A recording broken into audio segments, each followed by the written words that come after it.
ನಾರಾಯಣಂ ನಿಖಿಲಪೂರ್ಣಗುಣೈಕದೇಹಂ ಸರ್ವಜ್ಞಮಚ್ಯುತಮಪೇತಸಮಸ್ತದೋಷಂ ಪ್ರಾಣಸ್ಯ ಸರ್ವಚಿದಚಿತ್ ಪರಮೇಶ್ವರಸ್ಯ ಸಾಕ್ಷಾದಧೀಶ್ವರಮಿಯಾಂ ಶರಣಂ ರಮೇಶಂ. ಸರಿ, ಶ್ರೀ ಗುರುಭ್ಯೋ ನಮಃ. 248 248 ಉಪನಿಷತ್ತು. ಅಥ ಖಲು ಆಹುಃ ನಿರ್ಭುಜವಕ್ತ್ರಾಃ ಅನ್ನುವಂತಹ ಮಾತಿನಿಂದ ಪ್ರಾರಂಭವಾಗ್ತಾ ಇದೆ. ಇದು ಒಂದು ಪ್ರತ್ಯೇಕ ಖಂಡ, 5ನೇ ಖಂಡ. ಈ ಖಂಡದಲ್ಲಿ 2 ಭಾಗ.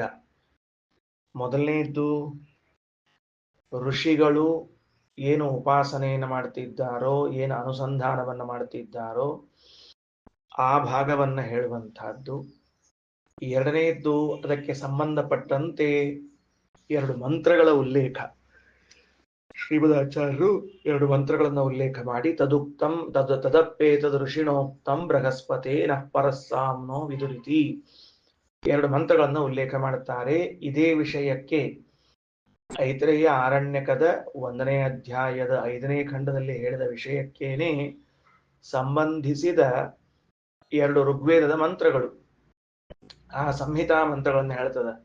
ಮಾನಸ್ತೇನೇಭ್ಯೋ ಏ ಅಭಿದೃಹಸ್ಪತೆ ನಿರಾಮಿಣೋ ರಿಪವೋನ್ಯೇಷು ಜಾಗೃಧುಃ ಯೇಷಾಂ ನೈತನ್ನಾ ಪರಂ ಕಿಂಚನೈಕಂ ಬ್ರಹ್ಮಣಸ್ಪತೆ ಬ್ರೌಹಿತೇಭ್ಯಃ ಕದಾಚಿತ್ ಒಂದು ಮಂತ್ರ. ಹೀಗೆ 2 ಭಾಗದಲ್ಲಿ ಇರುವಂತಹದ್ದು. ಎಲ್ಲರೂ ಪುಸ್ತಕ ನೋಡಿದ್ದೀರಿ. 2 ಭಾಗದ ವಿವರಣೆಯನ್ನು ಕೊಟ್ಟಿದ್ದೇನೆ. ಈಗ ಸ್ವಲ್ಪ ಲಕ್ಷ್ಯ ಕೊಡ್ರಿ ಮುಂದಿನ ವಿಷಯವನ್ನ. ನಾವು ಇವತ್ತೇನು ಓದ್ಲಿಕ್ಕೆ ಹೊರಟಿದ್ದೇವೆ, ಇಂಡೆಕ್ಸ್ ಏನ್ ಯಾವ್ಯಾವ ಪಾಯಿಂಟ್ಗಳನ್ನು ನಾವು ಇವತ್ತು ನೋಡ್ಕೋತ ಹೊರಡ್ತೀವಿ ಅಂದ್ರೆ, ಇದರಲ್ಲಿ 3 ಜನ ಋಷಿಗಳು ಬರ್ತಾರೆ ಇವತ್ತಿನಲ್ಲಿ. ಮತ್ತೆ ಹೊಸದಾಗಿ ನಿರ್ಭುಜವಕ್ತ್ರಾಹ ಅನ್ನೋರು ಒಂದು, ಹ್ರಸ್ವ ಮಾಂಡೂಕೇಯ ಅನ್ನೋರು ಮತ್ತೊಂದು, ಮಧ್ಯಮ ಪ್ರಾತಿಬೋಧಿ ಪುತ್ರ ಮಧ್ಯಮ ಅನ್ನುವಂತಹ ಋಷಿಗಳು. ಹೀಗೆ ಇಷ್ಟು 3 ಜನ ಬರ್ತಾರೆ. ನೋಟ್ಸ್ ತಗೊಳ್ತಿರ್ಬೇಕು, ನಾ ಹೇಳ್ತಾ ಹೊರಟಿರ್ತೇನೆ. ಇವತ್ತಿನ ಅಧ್ಯಯನದ ಪ್ರಾರಂಭದಲ್ಲಿ 3 ಜನ ಋಷಿಗಳು ಬರ್ತಾರೆ. ಇದು ಎಲ್ಲವೂ ಕೂಡ ಸಂಹಿತೆಯ ಉಪನಿಷತ್. ಸಂಹಿತೋಪನಿಷತ್ ಅಂದ್ರೆ ಸಂಧಿ ಅಕ್ಷರಗಳಲ್ಲಿರುವ ರಹಸ್ಯ ಭಗವದ್ ರೂಪಗಳ ಚಿಂತನೆ ಮಾಡುವುದೇ ಆಗಿದೆ. ಹಾಗಾಗಿ ಅದನ್ನ ನೀವು ಗಮನಿಸಬೇಕು. ಮೊದಲನೆಯದವರು ನಿರ್ಭುಜವಕ್ತ್ರಾಹ ಅಂತ ಹೆಸರವರಿಗೆ, ಸರಿನಾ? ಮೊದಲನೆಯದವರು ನಿರ್ಭುಜವಕ್ತ್ರಾಹ ಅಂತಾದರೆ, ಎರಡನೆಯದವರು ಹ್ರಸ್ವ ಮಾಂಡೂಕೇಯರು ಅಂತ ಹೆಸರು, ಮೂರನೆಯದವರು ಮಧ್ಯಮಃ ಪ್ರಾತಿಬೋಧಿ ಪುತ್ರ ಅಂತ ಹೆಸರು ಕೊಟ್ಟಿದ್ದಾರೆ. ಅವರ ಹೆಸರು ಗೊತ್ತಿಲ್ಲ, ಮಧ್ಯಮಃ ಅಂತ ಇಷ್ಟು ಹೇಳಿದ್ದಾರೆ. ಈ 3 ಜನರ ಚರ್ಚೆ, ಈ 3 ಜನರ ಚರ್ಚೆಗೂ ಸಂಬಂಧಪಟ್ಟಿರುವಂತಹ ಒಂದು ಅಂಶವನ್ನ ಈಗ ನೋಡ್ಕೊಂಡು ಹೋಗ್ತಾ ಇದ್ದಾರೆ. ಸರಿ, ಇದು 3 ಜನ ಋಷಿಗಳ ಹೆಸರು ಬರ್ಕೊಂಡಿದ್ದೀರಿ. ಬರೆದುಕೊಂಡ ಮೇಲೆ ಕೆಳಗಡೆ ಸಾಲಿನಲ್ಲಿ ಸಂಹಿತಾಧ್ಯಯನದ ಇನ್ನೂ ಉಳಿದ ರಹಸ್ಯಗಳು ಅಂತ ಬರ್ಕೊಳ್ಬೇಕು. ಇನ್ನು ಮುಂದಿನ ರಹಸ್ಯಗಳು ಅಂತ ಬರ್ಕೊಂಡ್ರು ಅಡ್ಡಿ ಇಲ್ಲ. ಸಂಹಿತಾ ಅಧ್ಯಯನದ ಅಥವಾ ಸಂಹಿತೆಯ ಮುಂದಿನ ರಹಸ್ಯಗಳು. ಆಯ್ತಾ? ಮುಂದಿನ ರಹಸ್ಯಗಳು ಅಂತ ಬರ್ಕೊಂಡ್ರ. ಈಗ ನೋಡ್ರಿ ಏನಾಯ್ತು, ಈ ಹಿಂದೆ ನಾವು ಓದೋ ಕಾಲದಲ್ಲಿ ಯಾವ ಕಡೆಗೆ ಗಮನ ಕೊಟ್ಟಿದ್ವಿ, ಯಾವ ಕಡೆಗೆ ಉಳಿದಿತ್ತು ಅಂತ ಹೇಳಿ ಹೊರಟಿದ್ದೆ. ಯಾವ ಕಡೆಗೆ ನಮ್ಮ ಗಮನ ಹೋಗಿತ್ತು, ಯಾವ ಕಡೆಗೆ ನಮ್ದು ಉಳಿದಿತ್ತು ಅಂತ. ನಾವು ಸಾಮಾನ್ಯವಾಗಿ ಏನ್ ಮಾಡಿದ್ವಿ, ಪೂರ್ವವರ್ಣ, ಉತ್ತರವರ್ಣ, ಸಂಧಿ ಮೊದಲು 3 ಇಟ್ಟುಕೊಂಡ್ವಿ. ಪೂರ್ವವರ್ಣ, ಉತ್ತರವರ್ಣ, ಸಂಧಿ. ಅದ ಆದ ಮೇಲೆ ಮುಂದಿನ ಸ್ಟೆಪ್ಗೆ ಸಂಧಾನ 4ನೇದು ಬಂತು. ಅದ ಆದ ಮೇಲೆ ಸಂಧಾನಕರ್ತ ಆದ ಮೇಲೆ ಮುಂದ ಅಲ್ಲಿ ಇನ್ನೂ ಕೆಲವು ರೂಪಗಳು ಬಂದು ಒಟ್ಟಿಗೆ 9 ಆಗಿತ್ತಲ್ಲಿ. ನಾವು ಕೊನೆಗೆ ಬರೆಸುವಾಗ 9ಕ್ಕೆ ಬಂದಿತ್ತು. ಈಗ ಒಂದು ಪ್ರಶ್ನೆ ಅದ ಅಲ್ಲಿ, ಅದು 3ರಲ್ಲೇನೆ ಇನ್ನೊಂದು ಸ್ವಲ್ಪ ಆಳಕ್ಕೆ ಹೋದ್ರೆ ಹೇಗೆ ಅಂತ. ಪೂರ್ವವರ್ಣ, ಉತ್ತರವರ್ಣ, ಸಂಧಿ ಇದು ಸರಿಯದ. ಈ ಸಂಧಿಯಲ್ಲಿ ಮೊದಲು ತಂದೆ ಮಕ್ಕಳ ನಡುವೆ ವಾಕ್ಯಾರ್ಥ ಆಯಿತು. ಅದು 2 ಋಷಿಗಳ ನಡುವೆ, ಶೂರವೀರ ಮಾಂಡೂಕೇಯರು, ಮಾಕ್ಷವ್ಯರು. ಶೂರವೀರ ಮಾಂಡೂಕೇಯರಂದ್ರು ಆ ಸಂಧಿ ಅಂದ್ರ ವಾಯು ಅಂದ್ರು, ಮಾಕ್ಷವ್ಯರಂದ್ರು ಸಂಧಿ ಅಂದ್ರ ಆಕಾಶ ಅಂದ್ರು. ಆಕಾಶನೋ ವಾಯುವೋ ಅಂತ ಬಂದಾಗ ಮಹಿದಾಸ ಇತರೆ ಅವೆರಡು ಸಮ ಯಾಕೆ ತಲೆ ಕೆಡಿಸ್ಕೋತೀರಿ ಅಂತ ಹೇಳಿ ಎರಡರಲ್ಲೂ ಉಪಾಸನೆಗೆ ಕೊಟ್ಟು ಬಿಟ್ಟ. ಈಗ ನಿರ್ಭುಜ ಭಕ್ತಾಹ ಅನ್ನುವಂತಹ ಋಷಿಗಳು ಅಲ್ಲ ಅಲ್ಲ ನಾವೊಂದು ಮರ್ತಿದ್ದೇವಲ್ಲ, ಅಲ್ಲಿ ಇನ್ನೊಂದು ಸ್ವಲ್ಪ ರಹಸ್ಯಕ್ಕೆ ಹೋಗ್ಬೇಕಲ್ಲ ಉಪಾಸನೆಗೆ. ಏನಪ್ಪಾ ಅಲ್ಲೇನ್ ಮರ್ತಿದ್ದಿ, ಅಲ್ಲೇನ್ ರಹಸ್ಯ ಉಪಾಸನೆ ಇದೆ ಇನ್ನು ಅಂತ ಪ್ರಶ್ನೆ ಬಂದ್ರೆ ಅದಕ್ಕೆ ಹೀಗೆ ತಿಳ್ಕೊಳ್ಬೇಕು. ಏನ್ ತಿಳ್ಕೊಳ್ಬೇಕು? ಸ್ವಲ್ಪ ಈ ಕಡೆಗೆ ನೋಡಿದ್ರೆ ಅರ್ಥ ಆಗ್ತದೆ, ಪುಸ್ತಕ ನೋಡಿದ್ರೆ ಏನೋ ಅರ್ಥ ಆಗಲ್ಲ, ಪುಸ್ತಕದಲ್ಲಿ ಇಲ್ಲ, ಅದಕ್ಕೆ ಹುಡುಕ್ಲಿಕ್ಕೆ ಹೋಗ್ಬೇಡ್ರಿ. ಏನು ಅರ್ಥ ಮಾಡಿಕೊಳ್ಬೇಕು ಅಂದ್ರೆ, ನೀವು ಮೇಲ್ಗಡೆಗೆ ನೋಡ್ತಾ ಇದ್ದೀರಿ, ಸುಮ್ಮನೆ ಹೀಗೆ ತಲೆ ಎತ್ತಿ ನೋಡ್ತಾ ಇದ್ದೀರಿ, ನೋಡುವಾಗ ಒಂದು ಶಬ್ದ ಪ್ರಯೋಗ ಮಾಡ್ತೀರಿ. ಈಗ ಇಲ್ಲೊಂದು ಪಕ್ಷಿ ಹಾರಿತು ಅಂತ ಪ್ರಯೋಗ ಮಾಡ್ತಾ ಇದ್ದೀರಿ. ಇಲ್ಲಿ ಒಂದು ಪಕ್ಷಿ ಹಾರಿತು ಅಂತ ಪ್ರಯೋಗ ಮಾಡ್ತಿರೋ ಇಲ್ಲೋ? ಸಲವಾಗಿ ಈಗ ಇಲ್ಲೊಂದು ವಿಮಾನ ಹೋತು ಅಂತೀರಿ, ಈಗ ಇಲ್ಲೊಂದು ವಿಮಾನ ಹೋಯಿತು, ಈಗ ಇಲ್ಲೊಂದು ಪಕ್ಷಿ ಹೋಯಿತು ಅಂತ ಇದ್ದೀರಿ. ಲಕ್ಷ್ಯ ಕೊಡ್ರಿ, ಪ್ರಯೋಗದಾಗ ಏನದ ಅಂತ ಅನ್ನೋದು ಮರಿಬೇಡ್ರಿ, ಇಲ್ಲೇ ಬಹಳ ಮಹತ್ವದ್ದದ. ಈಗ ಇಲ್ಲಿ ಒಂದು ವಿಮಾನ ಹೋಯಿತು, ಈಗ ಇಲ್ಲಿ ಒಂದು ಪಕ್ಷಿ ಹೋಯಿತು ಅಂತ ವ್ಯವಹಾರವನ್ನ ಮಾಡ್ತಿರ್ತೇವೆ ನಾವು. ಮಾಡುವಾಗ ಏನಾಯಿತು ಅಂದ್ರೆ ಎರಡು ಬಂದಿದೆ ಅದರಲ್ಲಿ. ಯಾವುದು ಎರಡು ಬಂದಿದೆ ಅಂದ್ರೆ, ಈಗ ಇಲ್ಲಿ ಒಂದು ಪಕ್ಷಿ ಹೋಯಿತು ಅಂತ ಇದೆ, ಸರಿನಾ? ಆಗ ಈಗ ಇಲ್ಲಿ ಒಂದು ಪಕ್ಷಿ ಹೋಯಿತು ಅನ್ನುವಾಗ ಈಗ ಅನ್ನೋದು ಏನನ್ನ ಹೇಳ್ತದ, ಇಲ್ಲಿ ಅನ್ನೋದು ಏನನ್ನ ಹೇಳ್ತದ ಅಂತ ವಿಚಾರ ಮಾಡ್ಬೇಕೀಗ ನಾವು. ಈಗ ಇಲ್ಲೊಂದು ಪಕ್ಷಿ ಹೋಯಿತು ಅಂತ ಅನ್ನುವಾಗ ಒಂದು ಸಮಯವನ್ನು ಮತ್ತೊಂದು ಪ್ರದೇಶವನ್ನು, ಆಕಾಶವನ್ನು, ಆಕಾಶ ಅಂದ್ರೆ ಪ್ರದೇಶ ಅಂದ್ರೆ ಒಂದೇ, ಪ್ರದೇಶವನ್ನು ಸೂಚಿಸ್ತದ. ಈಗ ಇಲ್ಲಿ ಒಂದು ಪಕ್ಷಿ ಹೋಯಿತು ಅಥವಾ ಒಂದು ವಿಮಾನ ಹೋಯಿತು ಅಂದ್ರೆ ಒಂದೇ ಸ್ಥಳದಲ್ಲಿ ಎರಡು ಕಾಣಿಸಿದು ನಮಗ. ಏನ್ ಕಾಣಿಸಿದು ಅಂದ್ರೆ ಸಮಯ ಮತ್ತು ಆಕಾಶ ಅಂದ್ರೆ ದೇಶ ಕಾಲಗಳು ಎರಡು ಕಾಣಿಸಿಕೊಂಡಿತು. ಈಗ ಇದ್ರ ಮೇಲೆ ಏನ್ ಚರ್ಚೆ ಅಂದ್ರೆ, ಇಷ್ಟೊತ್ತು ಚರ್ಚೆ ಮಾಡಿದವರು ಸಂಧಿ ಎಂಬುವಂತಹ ಕ್ರಿಯೆಯ ಬಗ್ಗೆ ನೋಡಿಕೊಂಡಿದ್ರು, ಅಲ್ಲಿರುವಂತಹ ದೇಶ ಮತ್ತು ಕಾಲಗಳನ್ನ ಬಿಟ್ಟಿದ್ರು. ಆ ಎರಡರಲ್ಲಿ ಇದ್ದ ಭಗವದ್ ರೂಪದ ಚಿಂತನೆಯನ್ನ ಮಾಡಿದರೆ ಹೇಗೆ ಅಂತ ಮುಂದುವರಿತು ಈಗ ಕಾರ್ಯಕ್ರಮ. ಏನ್ ಕಾರ್ಯಕ್ರಮ ಮುಂದುವರಿತು? ಸಂಧಿ ಕ್ರಿಯೆ, ಎರಡು ಅಕ್ಷರಗಳು ಕೂಡುವುದರಲ್ಲಿ ಯಾರಿದೆ ಅಂದ್ರೆ, ಒಂದ ವಾಯು ಇದೆ ಅಂದ್ರು, ಇಲ್ಲ ಆಕಾಶ ಇದೆ ಅಂದ್ರು. ಭಗವದ್ ರೂಪ ಯಾವುದು ಅಂದ್ರೆ ನರಸಿಂಹನೇ, ಅದ್ರಾಗೇನು ವಿಚಾರಣೆ ಇಲ್ಲ, ನರಸಿಂಹನೇ ಇದ್ದಾನೆ ಅಂತ. ಆಕಾಶದಲ್ಲಿ ನರಸಿಂಹನಿದ್ದಾನ ಅಥವಾ ವಾಯುವಿನಲ್ಲಿ ನರಸಿಂಹನಿದ್ದಾನ ಅಂತಂದ್ರೆ ಅದರ ಅರ್ಥ ಏನು? ಎರಡು ಅಕ್ಷರ ಕೂಡ್ಲಿಕ್ಕೆ ಬೇಕಾಗಿರುವಂತಹ ಸ್ಪೇಸ್ ಆಕಾಶ. ಅದರ ಅರ್ಥ ಏನು ಅಂದ್ರೆ ಸಂಧಿಗೆ ಬೇಕಾಗಿರುವಂತಹ ಶ್ವಾಸ, ಪ್ರಾಣ ಶಕ್ತಿ ಇವೆರಡು ಬಂದಿತ್ತು. ಈಗ ಹೊರಟಿದ್ದೇನು ಅಂದ್ರೆ ಟೈಮ್. ಅವೆರಡು ಅಕ್ಷರಗಳು ಕೂಡ್ಲಿಕ್ಕೆ ಎಷ್ಟು ಸಣ್ಣ ಟೈಮ್ ಬೇಕಲ್ಲ, ಆ ಟೈಮಿನಲ್ಲಿ ಸಮಯದಲ್ಲಿ ಯಾರಿದ್ದಾರೆ ಅಂತ ಒಂದು ಚಿಂತನೆ ಪ್ರಾರಂಭ ಆಗ್ತಾ ಇದೆ. ಇದು ಭಾರಿ ಭಯಾನಕ ಇದು ಚಿಂತನೆ, ಯಾಕಂದ್ರೆ ಊಹಾತೀತ. ನೀವು ಕಾಲ ಅದರಲ್ಲಿ ಸೇರಿಕೊಂಡಿದೆ ಅಂತ ಕಲ್ಪನೆ ಬರೋದಿಲ್ಲ. ನಾವು ಸರಳವಾಗಿ ಮಾತಾಡ್ತಿರ್ತೇವೆ. ಏನ್ ಮಾತಾಡ್ತಿರ್ತೇವೆ ಅಂದ್ರೆ, ನಮಗೊಂದು ಅವಕಾಶ ಸಿಗ್ಬೇಕ್ರಿ, ನಾವು ತೋರಿಸ್ತೇವೆ ಮಾಡಿ, ನಮಗೆ ಬರೋದಿಲ್ಲ ಏನ್ ಮಾಡಿ ತೋರಿಸ್ಲಿಕ್ಕೆ. ನಮಗೊಂದು ಅವಕಾಶ ಸಿಗಬೇಕು ಅಂದ್ರೆ, ಈ ಅವಕಾಶ ಅಂದ್ರೆ ಏನು? ಸ್ಪೇಸೋ ಟೈಮೋ? ಟೈಮ್, ಅದು ಸ್ಪೇಸ್ ಅಲ್ಲ. ನಮಗೊಂದು ಅವಕಾಶ ಸಿಗಬೇಕು, ನನಗೊಂದು ಚಾನ್ಸ್ ಸಿಗಬೇಕು ಅಂದ್ರೆ ನನ್ ಟೈಮ್ ಬರ್ಲಿ, ನಾನು ತೋರಿಸ್ತೀನಿ ಅಂತ. ಹಾಗಾದ್ರೆ ಅವಕಾಶ ಅನ್ನೋದ್ರಿಂದಲೇನೆ ಆಕಾಶ ಶಬ್ದ ಹುಟ್ಟಿಕೊಂಡಿದೆ. ಆ ಅವಕಾಶ ಅನ್ನೋದು ಟೈಮೂ ಹೌದು, ಸ್ಪೇಸೂ ಹೌದು. ಹಿಂದಿನ ಋಷಿಗಳು ಸ್ಪೇಸಿನಲ್ಲಿ ಭಗವದ್ ರೂಪದ ವಿಚಾರ ಮಾಡಿದರೆ, ನಿರ್ಭುಜ ಭಕ್ತಾಹ ಅನ್ನೋರು ಟೈಮಿನಲ್ಲಿ ಭಗವದ್ ರೂಪದ ವಿಚಾರ ಮಾಡ್ಲಿಕ್ಕೆ. ಧ್ವನಿ ಅಲ್ಲಿದೆ ಅವರದ್ದು. ಇದು ಒಂದು. ಇದಾದ ಮೇಲೆ ಅವರಂತಾರೆ, ಇಲ್ಲಿಲ್ಲ, ಸ್ವಲ್ಪ ಇನ್ನೊಂದು ಚೂರು ಹೋಗಬೇಕು ಅಂತ ಹಸ್ವ ಮಾಂಡೂಕ್ಯರು ಇನ್ನೂ ಮುಂದಿನ ಆಳಕ್ಕೆ ಹೋದ್ರು. ಇನ್ನು ಮುಂದಿನ ಆಳಕ್ಕೆ ಹೋದ್ರು? ಏನಿಲ್ಲ, ಸಂಧಿ ಆಗ್ತಾ ಇದೆಯಲ್ಲ, ಅದು ಆ ಸಂಧಿ ಆಗ್ತಾ ಇರುವಾಗ ಅದೇ ಆ ಟೈಮು ಮತ್ತು ಆ ಕಾಲ, ಅದು ದೇಶ, ಅದು ಏನ್ ಮಾಡ್ತಾ ಇದೆ ಅಂದ್ರೆ, ಇಷ್ಟು ಹತ್ತಿರದಲ್ಲಿ ಬರಬೇಕಾದ್ರೆ ಯಾವ ಸ್ವರವನ್ನು ನಾವು ಹೇಳಬೇಕು, ಯಾವ ಮಾತ್ರ ಹೇಳಬೇಕು ಅಂತ ಒಂದು ವ್ಯವಸ್ಥೆ ಆಗ್ತಾ ಇದೆ. ಅಂದ್ರೆ ಸ್ವರ ಅಂದ್ರೆ ಉದಾತ್ತ, ಅನುದಾತ್ತ, ಸ್ವರಿತ, ಪ್ರಚಯ ಅಂತ 4 ಸ್ವರಗಳು. ದೀರ್ಘ ಸ್ವರ ಹೇಳ್ತಿರೋ, ಹ್ರಸ್ವ ಸ್ವರ ಹೇಳ್ತಿರೋ, ಕಾಮಾಗಿ ಹೇಳ್ಕೊಂಡು ಹೋಗ್ತಿರೋ, ಹೆಂಗ, ಇವೆಲ್ಲ ಸ್ವರಗಳು. ಈ ಸಂಧಿಯಿಂದ ನಮಗೇನ್ ತಿಳಿದು ಬರ್ತಾ ಇದೆ ಅಂದ್ರೆ, ಪೂರ್ವವರ್ಣ ಉತ್ತರ ವರ್ಣಗಳಲ್ಲಿ ಏನೇನು ಸ್ವರಗಳನ್ನ ಹೇಳಬೇಕು ಅಂತ ತಿಳಿದು ಬರ್ತಾ ಇದೆಯಲ್ಲ. ಆಮೇಲೆ ಒಂದು ಅಕ್ಷರವನ್ನ ದೀರ್ಘಕ್ಕೆ ಉಚ್ಚರಿಸಬೇಕಾ, ಹ್ರಸ್ವಕ್ಕೆ ಉಚ್ಚರಿಸಬೇಕಾ ಅನ್ನೋ ವ್ಯವಸ್ಥೆ ಆಗ್ತಾ ಇದೆಯಲ್ಲ. ಇದಕ್ಕೆ ಇದಕ್ಕೇನ್ ಕರೀತಾರೆ ಅಂದ್ರ ಸ್ವರ ಮತ್ತು ಮಾತ್ರ ಅಂತ ಕರೀತಾರೆ. ಹಾಗಾದ್ರೆ ಈ ಸಂಧಿಯಿಂದ ನಮಗೆ ತಿಳಿದು ಬರುವ ಸ್ವರ ಮಾತ್ರಗಳಲ್ಲಿ ಯಾವ ಭಗವದ್ ರೂಪ ಇದೆ, ಅದನ್ಯಾಕೆ ನಾವು ಚಿಂತನೆ ಮಾಡದೆ ಬಿಟ್ಟಿವಿ ಅಂತ ಮುಂದಿನ ಹಂತ. ಅದರ ಮುಂದೆ ಪ್ರಾತಿಬೋಧಿ ಪುತ್ರ ಎನ್ನುವಂತಹ ಮಧ್ಯಮ ಋಷಿಗಳಂತಾರೆ, ಅಲ್ಲ ಅಲ್ಲ ಇದೆಲ್ಲ ಸರಿ, ಇಷ್ಟೆಲ್ಲ ಆದ್ರೂ ಸಹಿತೇಕ ಎರಡು ಅಕ್ಷರ ಕೂಡ್ಕೊಂಡ್ರು ಸಹಿತೇಕ ಅವು ಹೆಂಗವ ಅಂದ್ರ ಕೂಡ್ಕೊಂಡ್ರು ಬಿಡಿಸಿ ಇದ್ದಂಗ ಅವ, ಬಿಡಿಸಿದ್ರು ಕೂಡ್ಕೊಂಡಿದ್ದಂಗ ಅವ. ನೋಡ್ರಿ ಎಷ್ಟು ವಿಚಿತ್ರದ ಅದು ಸಂಧಿ. ಸಂಧಿ ಹೆಂಗಿರ್ತದ ಅಂದ್ರ ಕೂಡ್ಸಿದ್ರ ಸಹಿತೇಕ ಬಿಡಿಸಿದ್ದಂಗ ಇರ್ತದೆ, ಬಿಡಿಸಿದ್ರು ಸಹಿತ ಕೂಡ್ಸಿದ್ದಂಗ ಇರ್ತದೆ. ಒಂದಕ್ಕೊಂದು ಅಕ್ಷರವನ್ನ ಅಭೇದ ಉಂಟು ಮಾಡೋದಿಲ್ಲ ಅದು. ಸಂಧಿ ಆತು ಅಂತ ತಿಳ್ಕೊಂಡು ಹೇಳಿ ಸೂರ್ಯೋದಯ ಅಂದ್ವಿ. ಸೂರ್ಯೋದಯ ಅಂತ ಶಬ್ದ ಆಡಿದಾಗ, ಕೃಷ್ಣ ಕೃಷ್ಣ ನಾರಾಯಣ, ಸೂರ್ಯೋದಯ ಅಂತ ಶಬ್ದ ಆಡಿದಾಗ ಏನಾಗೋದಿಲ್ಲ, ಸೂರ್ಯ ಹೋಗಿ ಉದಯ, ಉದಯ ಹೋಗಿ ಸೂರ್ಯ ಆಗೋದಿಲ್ಲ. ಸೂರ್ಯ ಮತ್ತು ಉದಯ ಶಬ್ದಗಳು ಪ್ರತ್ಯೇಕ ಇರ್ತದೆ. ಪ್ರತ್ಯೇಕ ಇದ್ರೂ ಕೂಡ ತಂತಾನೆ ಕೂಡಿಕೊಂಡಿರ್ತದೆ.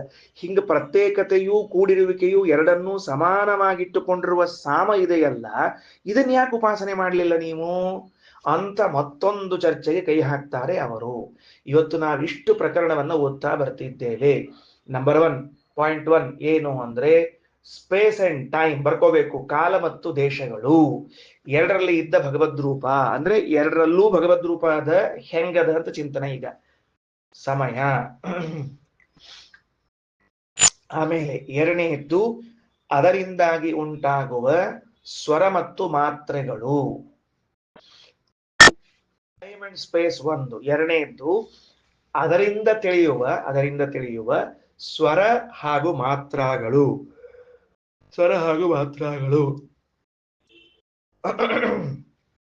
ಮೂರನೆಯದ್ದು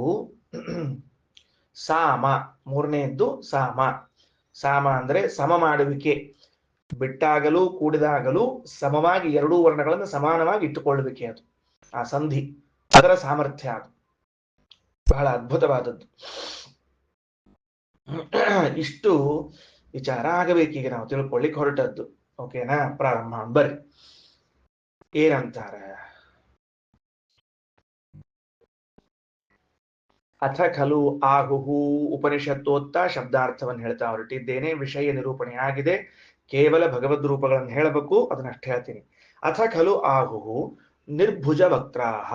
ಏನ್ ಬ್ಯೂಟಿಫುಲ್ ಹೆಸರೇ ಅವ್ರದ್ದು, ನಿರ್ಭುಜ ವಕ್ರಾಹ ಅಂತ. ಈ ನಿರ್ಭುಜ ವಕ್ರಾಹ ಅಂದ್ರೆ ಏನು? ನಿಮ್ ಹುಡುಗಿದ್ದ ರುಕ್ಮಿಣೀಶ, ಅವನಿಗೆ ನಿರ್ಭುಜ ವಕ್ರಾಹ ಅಂತ ಕರಿಬೇಕು ಇನ್ ಮುಂದೆ. ಯಾಕಂದ್ರೆ ನಿರ್ಭುಜ ಅಂದ್ರೆ ಸಂಹಿತ, ವಕ್ರ ಅಂದ್ರೆ ತೋಂಡ್ಪಾಟ್. ಎಲ್ಲಾ ಸಂಹಿತೆ ಪೂರ್ಣ ಕಂಠಸ್ಥವಾದವರು ನಿರ್ಭುಜ ವಕ್ರಾಹ ಅಂತ ಕರ್ಸ್ಕೋತಾರಂತ ಅವರ ಹೆಸರು. ಅದಕ್ಕೆ ನಮ್ಮ ಮಹೇಶಾಚಾರ ಮಗ ರುಕ್ಮಿಣೀಶನಿಗೆ ನಿರ್ಭುಜ ವಕ್ರಾಹ ಅಂತ ಹೆಸರು. ಇನ್ ಮುಂದೆ ಎಲ್ಲಾ ಸಂಹಿತಾ ಪಾಠಕ್ಕೆ ನಿರ್ಭುಜ ವಕ್ರಾಹ ಅನ್ನುವಂತಹ ಹೆಸರು. ಪೂರ್ಣ ಸಂಹಿತಾ ಕಂಠಸ್ಥ. 10,000 ಮಂತ್ರಗಳನ್ನ ತೆಳಗ ಮೇಲೆ ಮೇಲೆ ತೆಳಗ ಹೆಂಗ ಕೇಳಿದ್ರು ಹೇಳ್ತಿದ್ರಂತ. ಬರೇ ಅಷ್ಟೇ ಅಲ್ಲ, ಮತ್ತೆ ನಿರ್ಭುಜ ವಕ್ರಾಹ ಅಂದ್ರೆ ಬರೇ ಅಷ್ಟೇ ಬರ್ತಿತ್ತು ಅಂತ ತಿಳಿಬೇಡ್ರಿ, ಮುಂದೆ ಪದಕ್ರಮನೂ ಬರ್ತಿತ್ತು. ಯಾಕಂದ್ರೆ ಶ್ರೀಮದಾಚಾರ್ಯರು ನಿರ್ಭುಜ ಮೂಲತ್ವಾತ್ ಪದಕ್ರಮಾಣ ಅಂತ ಬರೆದು ಬಿಟ್ಟಾರ. ಸಂಹಿತೆಯೇ ಮೂಲವಾಗಿದೆ ಕ್ರಮಪಾಠಕ್ಕೂ ಪದಪಾಠಕ್ಕೂ ಅಂತ. ಸರಿ, ನಿರ್ಭುಜ ವಕ್ರಾಹ ಅನ್ನೋದ್ರಿಂದ ಏನ್ ಹೇಳ್ಬೇಕಾಗಿದೆ ನಮಗ ಅಂದ್ರೆ, ವೇದಗಳನ್ನ ಅಧ್ಯಯನ ಮಾಡಿ ಅವುಗಳ ಚರ್ಚೆಯನ್ನ ಮಾಡ್ಲಿಕ್ಕೆ ಪುಸ್ತಕ ತೆಗೆಯುವ ಅವಶ್ಯಕತೆ ಅವನಿಗೆ ಇಲ್ಲ. ಇಷ್ಟು ಹೇಳ್ಬೇಕಾಗಿದೆ. ಪುಸ್ತಕ ನೋಡಿ ಹೇಳ್ತೀವಿ ಅಂತ ನಾವ್ ಅಂತಿರ್ತೀವಿ. ನಾವು ನೋಡಿ ಹೇಳ್ತೀವಿ ಅಂದ್ರೆ ಪುಸ್ತಕ ತೆಗೆದು ಹೇಳಬೇಕು ಅಂತ ಅರ್ಥ. ಅದಕ್ಕೆ ಏನ್ರಿ ಶ್ರೀನಿವಾಸ್, ನಾವು ನೋಡಿ ಹೇಳಬೇಕು ಅಂದ್ರೆ ಪುಸ್ತಕ ತೆಗೆದು ಹೇಳಬೇಕು ಅಂದ್ರೆ ಮಸ್ತಕದಲ್ಲಿ ಅದು ಇಲ್ಲ. ಅದು ಇಲ್ಲವಾದ್ದರಿಂದ ಪುಸ್ತಕ ನೋಡಬೇಕಾಯಿತು. ಹೌದಾ? ಆದರೆ ಅವರು ನಿರ್ಭುಜ ವಕ್ರಾಹ ಇಲ್ಲೇ ಅದ. ಅವರಿಗೆ ಎಲ್ಲಿ ಏನು ಅವಕಾಶ, ಏನ್ ಚಿಂತನೆ, ಏನ್ ಅಕ್ಷರಗಳೆಲ್ಲ ಇಲ್ಲೇ ಕುತ್ಕೊಂಡ್ಬಿಟ್ಟದೆ. ಅಥ ಖಲು ಆಹುಹು ನಿರ್ಭುಜ ವಕ್ರಾಹ ಪೂರ್ವಮಕ್ಷರಂ ಪೂರ್ವರೂಪಂ ಉತ್ತರಂ ಉತ್ತರ ರೂಪಂ. ನಾವು ಅಲ್ಲಿ ಈ ಪೂರ್ವ ರೂಪ ಉತ್ತರ ರೂಪದಲ್ಲಿ ಚಿಂತೆ ಮಾಡೋದಿಲ್ಲ. ಅದು ಸರಿಯದ. ಪೂರ್ವವರ್ಣದಲ್ಲೇ ಇರ್ಲಿ ಅಂದ್ರೆ ಪೂರ್ವವರ್ಣಕ್ಕೆ ಅಭಿಮಾನಿ ದೇವತಾ ವರಾಹನೇ ಆಗಿರ್ಲಿ, ಉತ್ತರ ವರ್ಣಕ್ಕೆ ವಾಮನನೇ ಆಗಿರ್ಲಿ, ನಾವಲ್ಲಿ ವಿವಾದ ಮಾಡುವುದಿಲ್ಲ. ಆದರೆ ಯೋ ಅವಕಾಶ ಪೂರ್ವೋತ್ತರ ರೂಪೇ ಅಂತರೇಣ ಸಾ ಸಂಹಿತ ಇತಿ. ನಾವು ಮಾತ್ರ ಯೋ ಅವಕಾಶ, ಆ ಮಧ್ಯದಲ್ಲಿ ಏನು ಸಂಧಿ ಆಗ್ತಾ ಇದೆಯೋ ಅದನ್ನ ನಾವು ಅವಕಾಶವಿಲ್ಲುತ್ತೇವೆ. ಅವಕಾಶ ಅಂದ್ರೇನು? ಟೈಮ್ ಅಂತ ಅರ್ಥ, ಸ್ಪೇಸ್ ಅಂತ ಅರ್ಥ ಅಲ್ಲ. ನಮ್ಗೊಂಚೂರು ಅವಕಾಶ ಕೊಡ್ರಿ ಅಂತಂದ್ರೆ ಎರಡೂ ಅರ್ಥ ಆಗ್ತದೆ. ಮತ್ತೆ ಸಮಯವೂ ಬರ್ತದ, ದೇಶ ಕಾಲಗಳೆರಡೂ ಬರ್ತಾವ. ಆದ್ರೆ ಇಲ್ಲಿ ಬೇಕಾಗಿದ್ದು ಕಾಲ ಎಂಬ ಅರ್ಥದಲ್ಲಿ. ಅವಕಾಶ ಯಾರವರು? ಪೂರ್ವೋತ್ತರ ರೂಪೇ ಅಂತರೇಣ ಸಾ ಸಂಹಿತ. ಅದು ನಿಜವಾಗಿ ಸಂಧಿ ರೂಪ. ಅದು ಕಾಲ ಅಂದ್ರೆ ವ್ಯತ್ಯಾಸ ಎಷ್ಟಾಯಿತು? ಶೂರವೀರ ಮಾಂಡೂಕೇಯರು ಹಾಗೂ ಮಾಕ್ಷವ್ಯರು ವಾಯು ಮತ್ತು ಆಕಾಶ ಇದು ಸಂಧಿಗೆ ಕಾರಣ ಅಂದಿದ್ರು. ನಿರ್ಭುಜ ಭಕ್ತರು ಕಾಲ ಇದು ಸಂಧಿಗೆ ಕಾರಣ ಅಂತಂತ ಇದ್ದಾರೆ. ಸರಿನಾ? ಹೆಂಗ್ ಬರ್ಕೊಳ್ರಿ ಅಂದ್ರೆ ಶೂರವೀರ ಮಾಂಡೂಕೇಯ ಮಾಕ್ಷವ್ಯ ಅಂತ ಬರ್ಕೊಂಡು, ಶೂರವೀರ ಮಾಂಡೂಕೇಯ ಅಂತ ಬರ್ಕೊಂಡು ತೆಳಗೆ ಯಾರೋ ಮಾರ್ಕ್ ಹಾಕೊಂಡು ವಾಯು ಅಂತ ಬರ್ಕೊಳ್ರಿ. ಮಾಕ್ಷವ್ಯರು ಅಂತ ಬರ್ಕೊಂಡು ತೆಳಗೆ ಯಾರೋ ಮಾರ್ಕ್ ಹಾಕೊಂಡು ಆಕಾಶ ಅಂತ ಬರ್ಕೊಳ್ರಿ.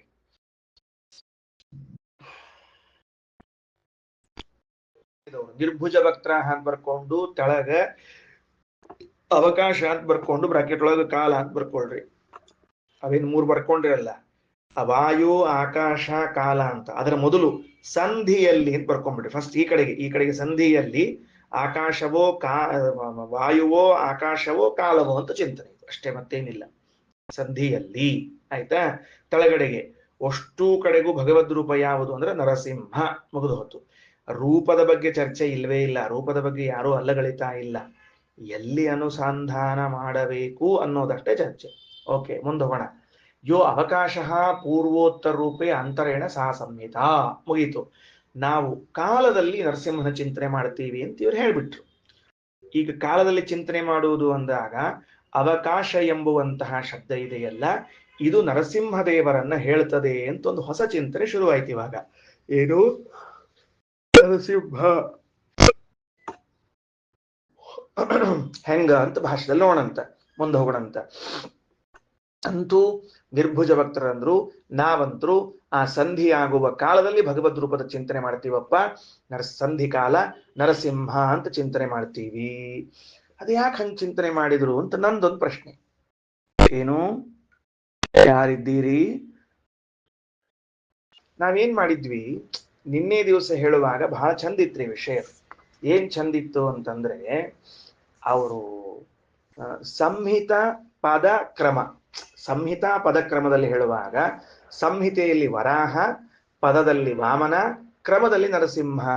ಯಾಕೆ ಕ್ರಮದಲ್ಲಿ ನರಸಿಂಹ ಅಂದ್ರೆ ಅಲ್ಲಿಯೂ ಸಂಧಿಯೂ ಅದ, ಅಲ್ಲಿ ಸಂಧಿ ಇಲ್ಲದೆ ಇದ್ದದ್ದು ಅದ, ಕಂಬದಿಂದ ಸೀಳಿಕೊಂಡು ಬಂದದ್ದು ಅದ, ಹಿರಣ್ಯಕಶಿಪುನ ಹಿಡ್ಕೊಂಡದ್ದು ಅದ, ಸೀಳಿದ್ದು ಅದ ಅಂತ ಹೇಳಿದ್ವಿ ಅಲ್ವಾ? ಈಗೇನ್ ಹೇಳಿ ಹೊರಟಿದ್ದೀವಿ ಇವತ್ತಿನ ಪಾಠದಲ್ಲಿ ಅಂದ್ರೆ, ಸಂಧಿಯಲ್ಲಿ ಆ ಟೈಮಿನಲ್ಲಿ ನಾವು ನರಸಿಂಹನ ಚಿಂತನೆ ಮಾಡ್ತಿದ್ದೀವಿ ಅಂತ ನಿರ್ಭುಜ ಭಕ್ತರು. ಯಾಕೆ ಅಂದ್ರೆ ಆ ಭಗವಂತ ನರಸಿಂಹ ಅವತಾರ ಮಾಡಿದ್ದೇ ಸಂಧಿ ಕಾಲದಲ್ಲಿ. ಯಾವ ಕಾಲದಲ್ಲಿ? ಸಾಯಂಕಾಲದಲ್ಲಿ. ಅವನು ವೈಶಾಖ ಶುದ್ಧ ತ್ರಯೋದಶಿ ಸಾಯಂಕಾಲ ತಾನೇ ಬಂದದ್ದವನು. ಯಾಕೆ ಸಾಯಂಕಾಲ ಬಂದ? ಹಿರಣ್ಯಕಶಿಪು ಏನ್ ಕೇಳ್ಕೊಂಡಿದ್ದ? ಹಗಲು ಸಾಯಬಾರ್ದು ರಾತ್ರಿ ಸಾಯಬಾರ್ದು ಅಂತ ಕೇಳ್ಕೊಂಡಿದ್ದ, ಸಂಜೆಗೆ ಸಾಯಬಾರ್ದು ಅಂತ ಕೇಳ್ಕೊಂಡಿರ್ಲಿಲ್ರಿ ಅವ. ಅದಕ್ಕೆ ಸಂಧಿ ಕಾಲದಲ್ಲಿ ಸಂಜೆಯಲ್ಲಿ ಏನ್ ಮಾಡಿದ್ರು? ನರಸಿಂಹದೇವರ ಅವತರಿಸಿ ಬಂದು ಅವನ್ನ ಹೊಡೆದು ಬಡದು ಸಂಹಾರ ಮಾಡಿದ್ರು. ಅಂದ್ಮೇಲೆ ಈ ನಿರ್ಭುಜ ಭಕ್ತರು ಏನಂತಾರ, ಸಂಧಿ ಅಂದ್ರೆ ಕಾಲ, ಆ ಕಾಲದಲ್ಲಿ ಅವತಾರ ಮಾಡಿದವರು ನರಸಿಂಹದೇವನಾದ್ದರಿಂದ ಆ ಕಾಲದಲ್ಲೇ ಯಾಕೆ ನಾವು ನರಸಿಂಹನ ಉಪಾಸನೆಯನ್ನು ಮಾಡಬಾರದು ಅಂತ ಇವರು ಚಿಂತನೆಗೆ ಹೊರಟರು. ಅರ್ಥ ಆಯ್ತಾ ಹೇಳಿದ್ದೇನಂತ? ಇದು ನಮ್ಮ ಪ್ರಶ್ನೆ, ನಮ್ಮ ಚಿಂತನೆ, ನಮ್ಮ ಉತ್ತರ ಏನಂತ. ಸಂಧಿಯಲ್ಲಿ ನರಸಿಂಹ ಯಾಕೆ ಬರ್ಬೇಕಾಯ್ತು ಅಂದ್ರೆ ಸಂಧಿ ಕಾಲದಲ್ಲಿ ನರಸಿಂಹ ಅವತಾರ ಮಾಡಿದ್ರಿಂದ ಅವನು ಬಂದಿದ್ದಾನೆ. ಸರಿ, ಒಂದ ಯಯೇಯಮೇತಾಂ ಸಂಹಿತಾಂ ವೇದ ಸಂಧೀಯತೆ ಪ್ರಜಯಾ ಪಶುಭಿ ಯಶಸಾ ಬ್ರಹ್ಮವರ್ಚಸೇನ ಸ್ವರ್ಗೇಣ ಲೋಕೇನ ಸರ್ವಮಾಯುರೇತಿ. ಇದರ ಅರ್ಥ ಬಂದ್ಬಿಟ್ಟದ ಹಿಂದ. ಯಾರು ಸಂಹಿತಾಂ ವೇದ, ಈ ಸಂಧಿ ರಹಸ್ಯವನ್ನು ತಿಳಿತಾನೋ ಪ್ರಜೆಗಳಾಗ್ತಾರ, ಪಶುಗಳಾಗ್ತಾರ, ಯಶಸ್ಸು ಬ್ರಹ್ಮವರ್ಚಸ್ಸು ಸ್ವರ್ಗಲೋಕವನ್ನು ಹೊಂತಾನ. Chapter close. ಮುಂದ ಅಥವಾ ಯಂ ಬ್ರೂಮೋ ನಿರ್ಭುಜ ಭಕ್ತಾಹ ಇತಿ ಸ್ಮಾಹ ಹ್ರಸ್ವೋ ಮಾಂಡೂಕೇಯ. ಎರಡನೇ ಋಷಿಗಳು ಬಂದ್ರು, ಹ್ರಸ್ವ ಮಾಂಡೂಕೇಯರು ಅಂತ. ಹಿಂದಿನವರು ಶೂರವೀರ ಮಾಂಡೂಕೇಯರಾದ್ರೆ ಇಲ್ಲಿ ಬಂದವರು ಹ್ರಸ್ವ ಮಾಂಡೂಕೇಯರು ಅಂತ. ಅವರು ಹ್ರಸ್ವ ಅಂದ್ರೆ ಕುಳ್ಳಿದ್ರಿ, ಅವ್ರು ಗಿಡ್ಡಿದ್ರು. ಅವ್ರು ಹ್ರಸ್ವ ಸ್ವಲ್ಪ ಗಿಡ್ಡಿದ್ರು.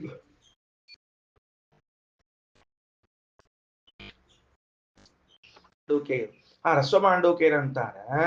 ಅಥವಾ ಯಂ ಭ್ರೂಮಃ ನಿರ್ಭುಜ ವಕ್ತಾಹ ಇತಿ ಸ್ಮ ಹ್ರಸ್ವೋ ಮಾಂಡೂಕೇಯ. ಓ ನಿರ್ಭುಜ ವಕ್ರ ಋಷಿಗಳೇ, ಇಲ್ಲಿ ಕೇಳಿಕೊಳ್ಳ್ರಿ ಸ್ವಲ್ಪ. ನಿರ್ಭುಜ ವಕ್ತಾಹ ಅವ್ರು ಬಹಳ ಮಂದಿ ಇರ್ಬೇಕು, ಅವರು ಬಹುವಚನದ. ಅದಕ್ಕೆ ಅವ್ರನ್ನ ಕುರಿತು ಹೇಳಿಕತ್ತಾರೆ, ಇಲ್ಲಿ ಕೇಳಿಸ್ಕೋತೀರಾ ಸ್ವಲ್ಪ ನಮ್ಮ ಮಾತು? ನೀವ್ ಹೇಳಿದ್ರ ಮೇಲೆ ನಮ್ದೊಂದು ಉಪಾಸನೆ ಅದ ನೋಡ್ರಿ. ಋಷಿಗಳು ಎಲ್ಲಾ ಚಿಂತನೆಯಲ್ಲಿ ಎಷ್ಟು ಕೈ ಎತ್ತಿದವರು ಅಂದ್ರೆ ಒಬ್ರಕ್ಕಿಂತ ಒಬ್ರ ಮೇಲೆ ಇದ್ದಾರೆ.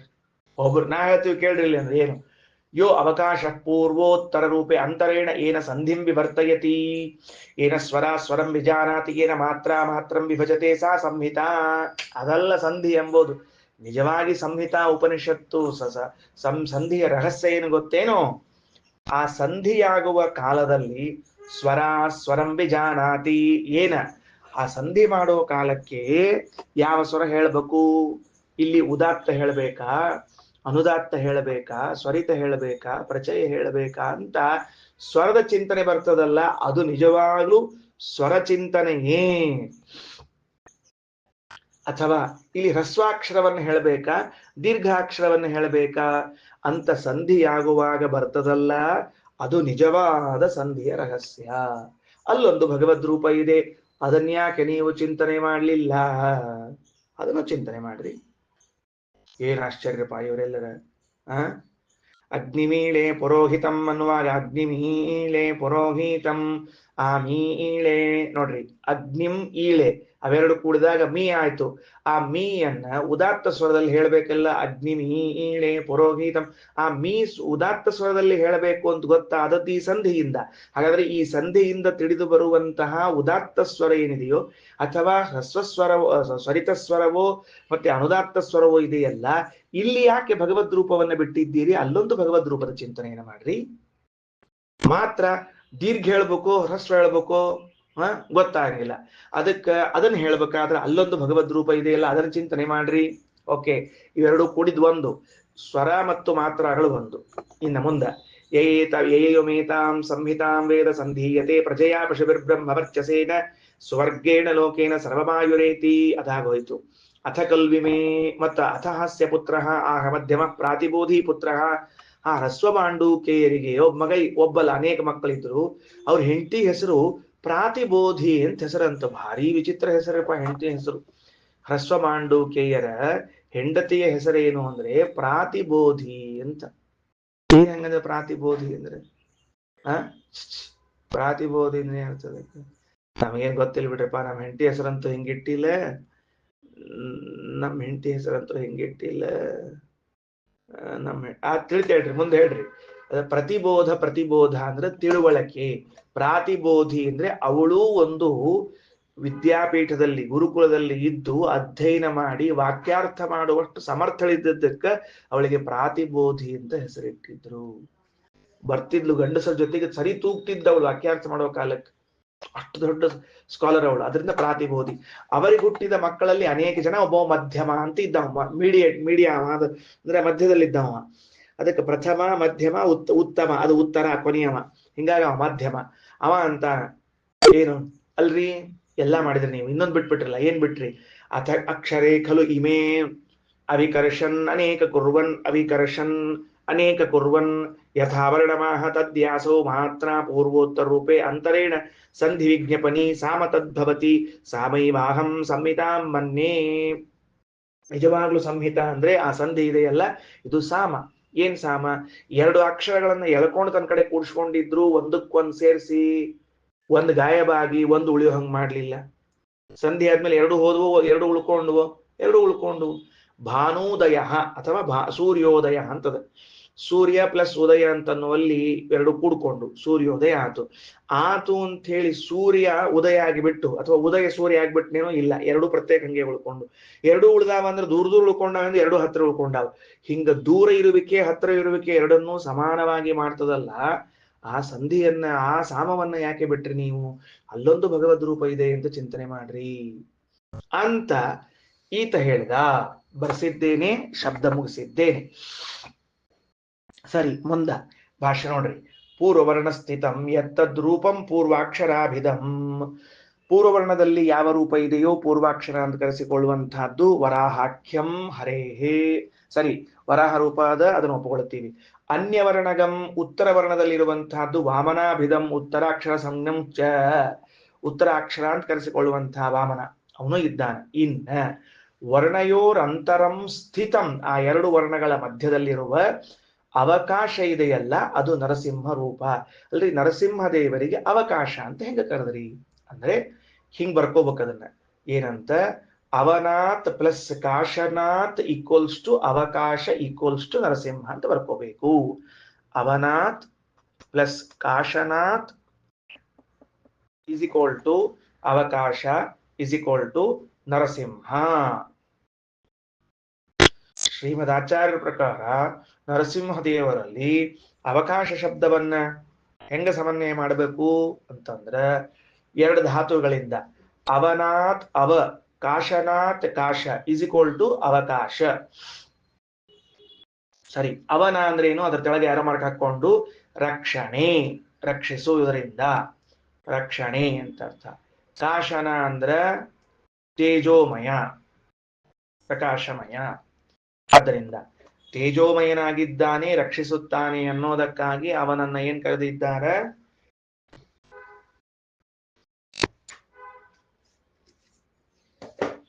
ಅವಕಾಶನೆಂದು ಕರೆದಿದ್ದಾರೆ. ಅವನಾಥ್ ಅಂದ್ರೆ ರಕ್ಷಣೆ ಮಾಡ್ತಾನ ಎಂಬ ವಿಚಾರದ ಅದನ್ನ ಮೊದಲು ವಿವರಣೆ ಮಾಡ್ತೀನಿ. ಕಾಶನಾಥ್ ಅಂದ್ರ ಹೊಳಿತಾನ, ಫಳ ಫಳ ಫಳ ಅಂತ ಹೊಳಿತಾನ. ಫಳ ಫಳ ಹೊಳಿತಾನ ಅಂದ್ರೆ ಅರ್ಥದಕ್ಕೆ ಅವನಿಗೊಂದು ರೂಪ ಅದ. ಯಾರ್ಯಾರಿಗೆ ಎಂಥಿಂಥ ರೂಪದ ಅಂತ ಶ್ರೀಮದಾಚಾರ್ಯರು ತಮ್ಮ ತಂತ್ರಸಾರ ಗ್ರಂಥದಲ್ಲಿ ಹೇಳುವಾಗ ಭಾರಿ ಚಂದ ಚಂದ ಹೇಳ್ಯಾರ.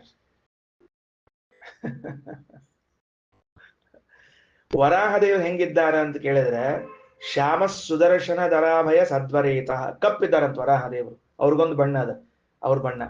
ಹಂಸ ಹೆಂಗಿದ್ದಾನ ಅಂತ ಕೇಳಿದ್ರೆ ಒಂದಾ ಕೆಂಪು ಬಣ್ಣದವನಿದ್ದಾನ ಅಥವಾ ಮಿಂಚಿನ ಬಣ್ಣದವನಿದ್ದಾನ ಹಂಸ ಅಂತ. ದಧಿವಾಮನ ಹೆಂಗಿದ್ದಾನ ಅಂದ್ರೆ ಬೆಳ್ಳಗಿದ್ದಾನ ಅಂತ.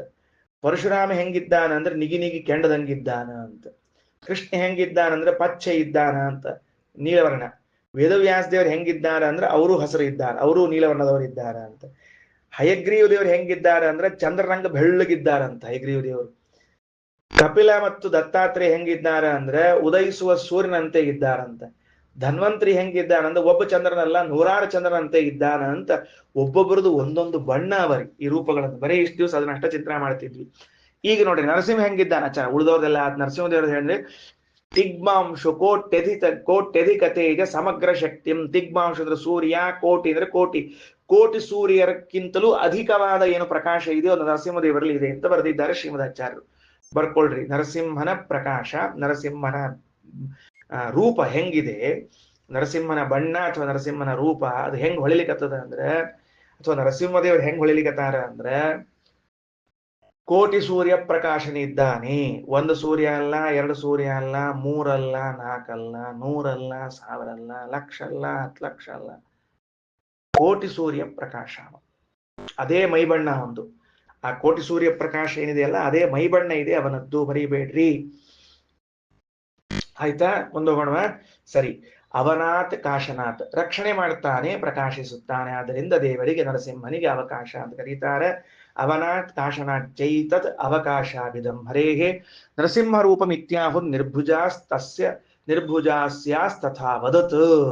ನಿರ್ಭುಜಸ್ಯ ನಿರ್ಭುಜಾಹ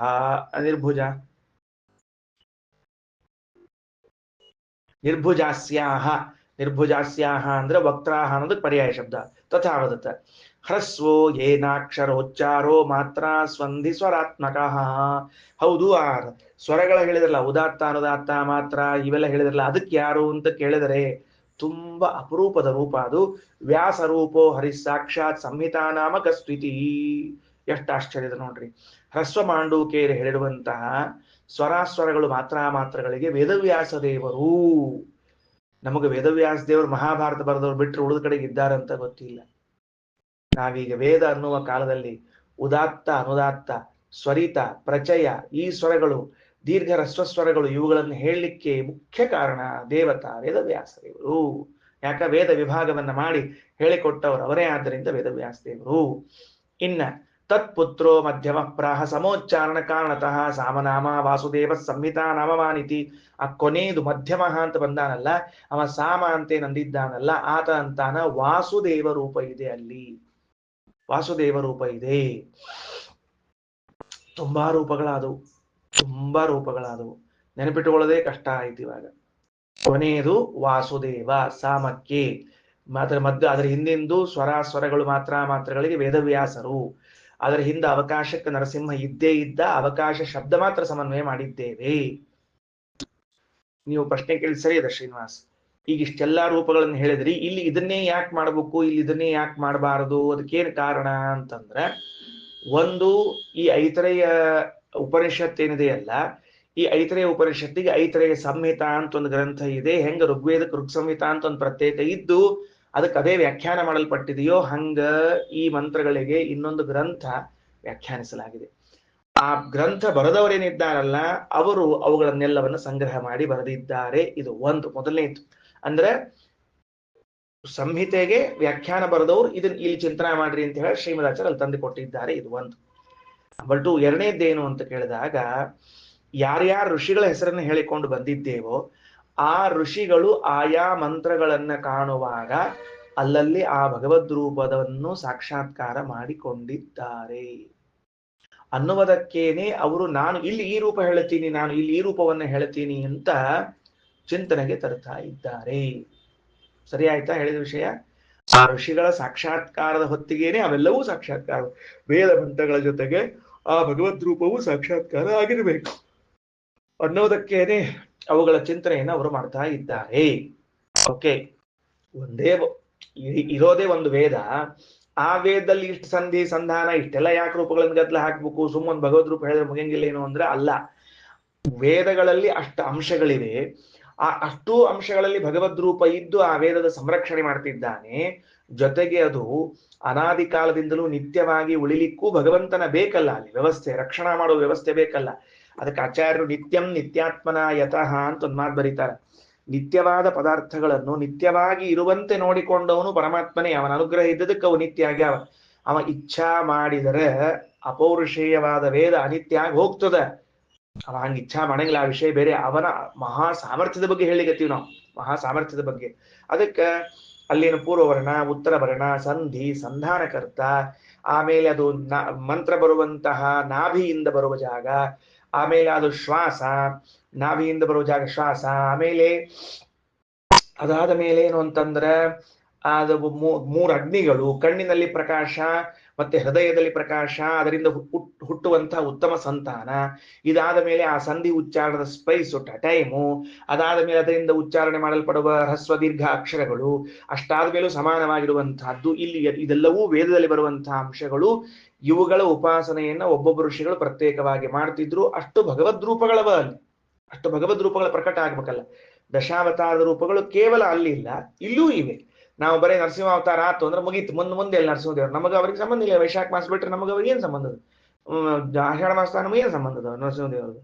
ಈಗ ಶ್ರೀನಿವಾಸ ದೇವರು ಈಗ ಬಂದು ಹೋಗ್ಬಿಟ್ಟ ಅಂದ್ರೆ ನವರಾತ್ರಿ ಒಳಗೆ ಮತ್ತೆ ವರ್ಷದ ತನಕ ನಮ್ಗೇನ್ ಸಂಬಂಧ ಇಲ್ಲ ಶ್ರೀನಿವಾಸ ದೇವರು.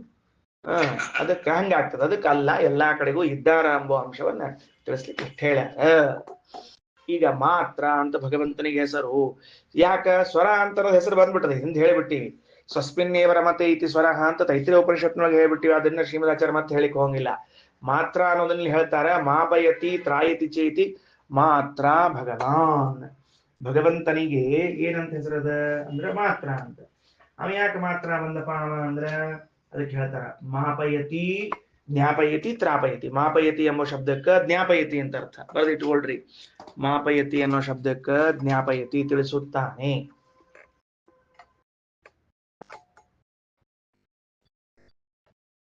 ತ್ರಾಯತಿ ಎಂಬ ಶಬ್ದಕ್ಕೆ ಗೊತ್ತು, ರಕ್ಷಣೆ ಮಾಡ್ತಾನೆ. ಶಾಸ್ತ್ರವನ್ನ ನಮಗೆ ತಿಳಿಸಿಕೊಟ್ಟು ಆ ಶಾಸ್ತ್ರದ ಮೂಲಕ ನಮಗೆ ರಕ್ಷಣೆ ಮಾಡ್ತಾನೆ. ಅದರಿಂದ ದೇವರಿಗೆ ಮಾತ್ರ. ಯಥೋಚ್ಚಾರಿತ ವರ್ಣಯೋರ್ ಮಧ್ಯಸ್ಥಿತಶ್ಚ. ಯಥಾ ಉಚ್ಚಾರಿತ ವರ್ಣಯೋಹೋ, ಯಾವ ರೀತಿಯಾಗಿ ವರ್ಣಗಳ ಮಧ್ಯದಲ್ಲಿ ಅದು ಅದೇನದ ವರ್ಣಗಳನ್ನು ಹೇಳ್ತೀವಿ. ಯಥಾ ಯಥಾ ಯಥಾ ಉಚ್ಚಾರಿತ ವರ್ಣಯೋಹೋ ಮಧ್ಯಸ್ಥಿತಶ್ಚ ಭಗವಾನ್. ಬರೇ ಮಾತ್ರ ಅಲ್ಲ, ಆ 2 ವರ್ಣಗಳನ್ನ ಹೇಳಿದಾಗ ಅದರ ಮಧ್ಯದಲ್ಲಿ ಇದ್ದವನು ಪರಮಾತ್ಮನೇ. ಮುಗಿದು ಹೋಯ್ತು, ಆಗೋಯ್ತು ಕೆಲಸ. ಇದಿಷ್ಟು ಅಂಶವನ್ನು ಚಿಂತನೆ ಮಾಡಿದ್ದೇವೆ. ಮುಂದೆ ಹೋಗೋಣಂತೀಗ. ತದಪ್ಪೇತ ಋಷಿಣೋಕ್ತಂ, ಇದನ್ನ ಋಷಿಗಳು ಹೇಳಿದ್ದಾರ. ಹೈಗ್ರೀವ ಋಷಿ ಹೇಳ್ಯಾನ ಏನಂತ? ಬೃಹಸ್ಪತೇನ ಪರಸ್ಸಾಮ್ನೋ ವಿದುರಿತಿ. ಬೃಹಸ್ಪತಿ ಪರಸ್ಸಾಮ್ನೋ ನ ವಿದುರಿತಿ. ಏನಂತಾರ, ಹೇ ಬೃಹಸ್ಪತಿ, ಎಲೆ ವಾಯುದೇವರೇ, ವಾಯುದೇವರಿಗೆ ಬೃಹಸ್ಪತಿ ಅಂತ ಹೆಸರು ಬರೆದಿಟ್ಕೊಳ್ರಿ. ಹೇ ವಾಯುದೇವರೇ, ಸಾಮ್ನಾ ಪರಹ ನವಿದುಹು, ಭಗವಂತನಿಗಿಂತಲೂ ಉತ್ತಮರಾಗಿರುವಂತಹ ವ್ಯಕ್ತಿ ಇನ್ಯಾರು ಇಲ್ಲ. ಮುಗಿದೋದ್ ಕೆಲಸ. ಇದೇನ್ ದೊಡ್ಡ ವಿಷಯಪ ಇದು, ಭಗವಂತನಿಗಿಂತ ಉತ್ತಮ ಯಾರಿಲ್ಲ ಅಂತ ಹೇಳಿದ್ ಮುಗಿಸಿದ್ದೇನ್ ಕಥೆ ಇದು, ನಮ್ಗೆ ಅರ್ಥ ಆಗ್ಲಿಲ್ಲ. ನಿಮ್ಗೆ ಅರ್ಥ ಆಗುವಂಗ ಶ್ರೀಮದಾಚಾರ್ಯ ಹೇಳ್ತಾರೆ. ಏನಾಯ್ತು, ಇಷ್ಟೊತ್ತು ಉಪಾಸನೆಯನ್ನೆಲ್ಲ ಮಾಡಿಕೊಂಡು ಬಂದ್ಬಿಟ್ರು ವೇದಗಳನ್ನ.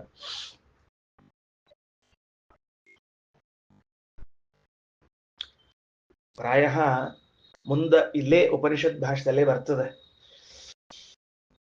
ನೆನಪಾಗಿ ಅರ್ಧ ನೆನಪಾಗಿ ನಿಂತ್ಕೊಂಡದ, ಅಷ್ಟನ್ನೇ ಹೇಳಿರ್ತೀನಿ, ಪೂರ್ಣ ನೆನಪಾದ ಮತ್ತೆ ಹೇಳ್ತೀನಿ. ಅದು ಭಾಷೆದಲ್ಲೂ ಇರಬೇಕದ ವಿಷಯ. ಏನು ಅಂದ್ರೆ,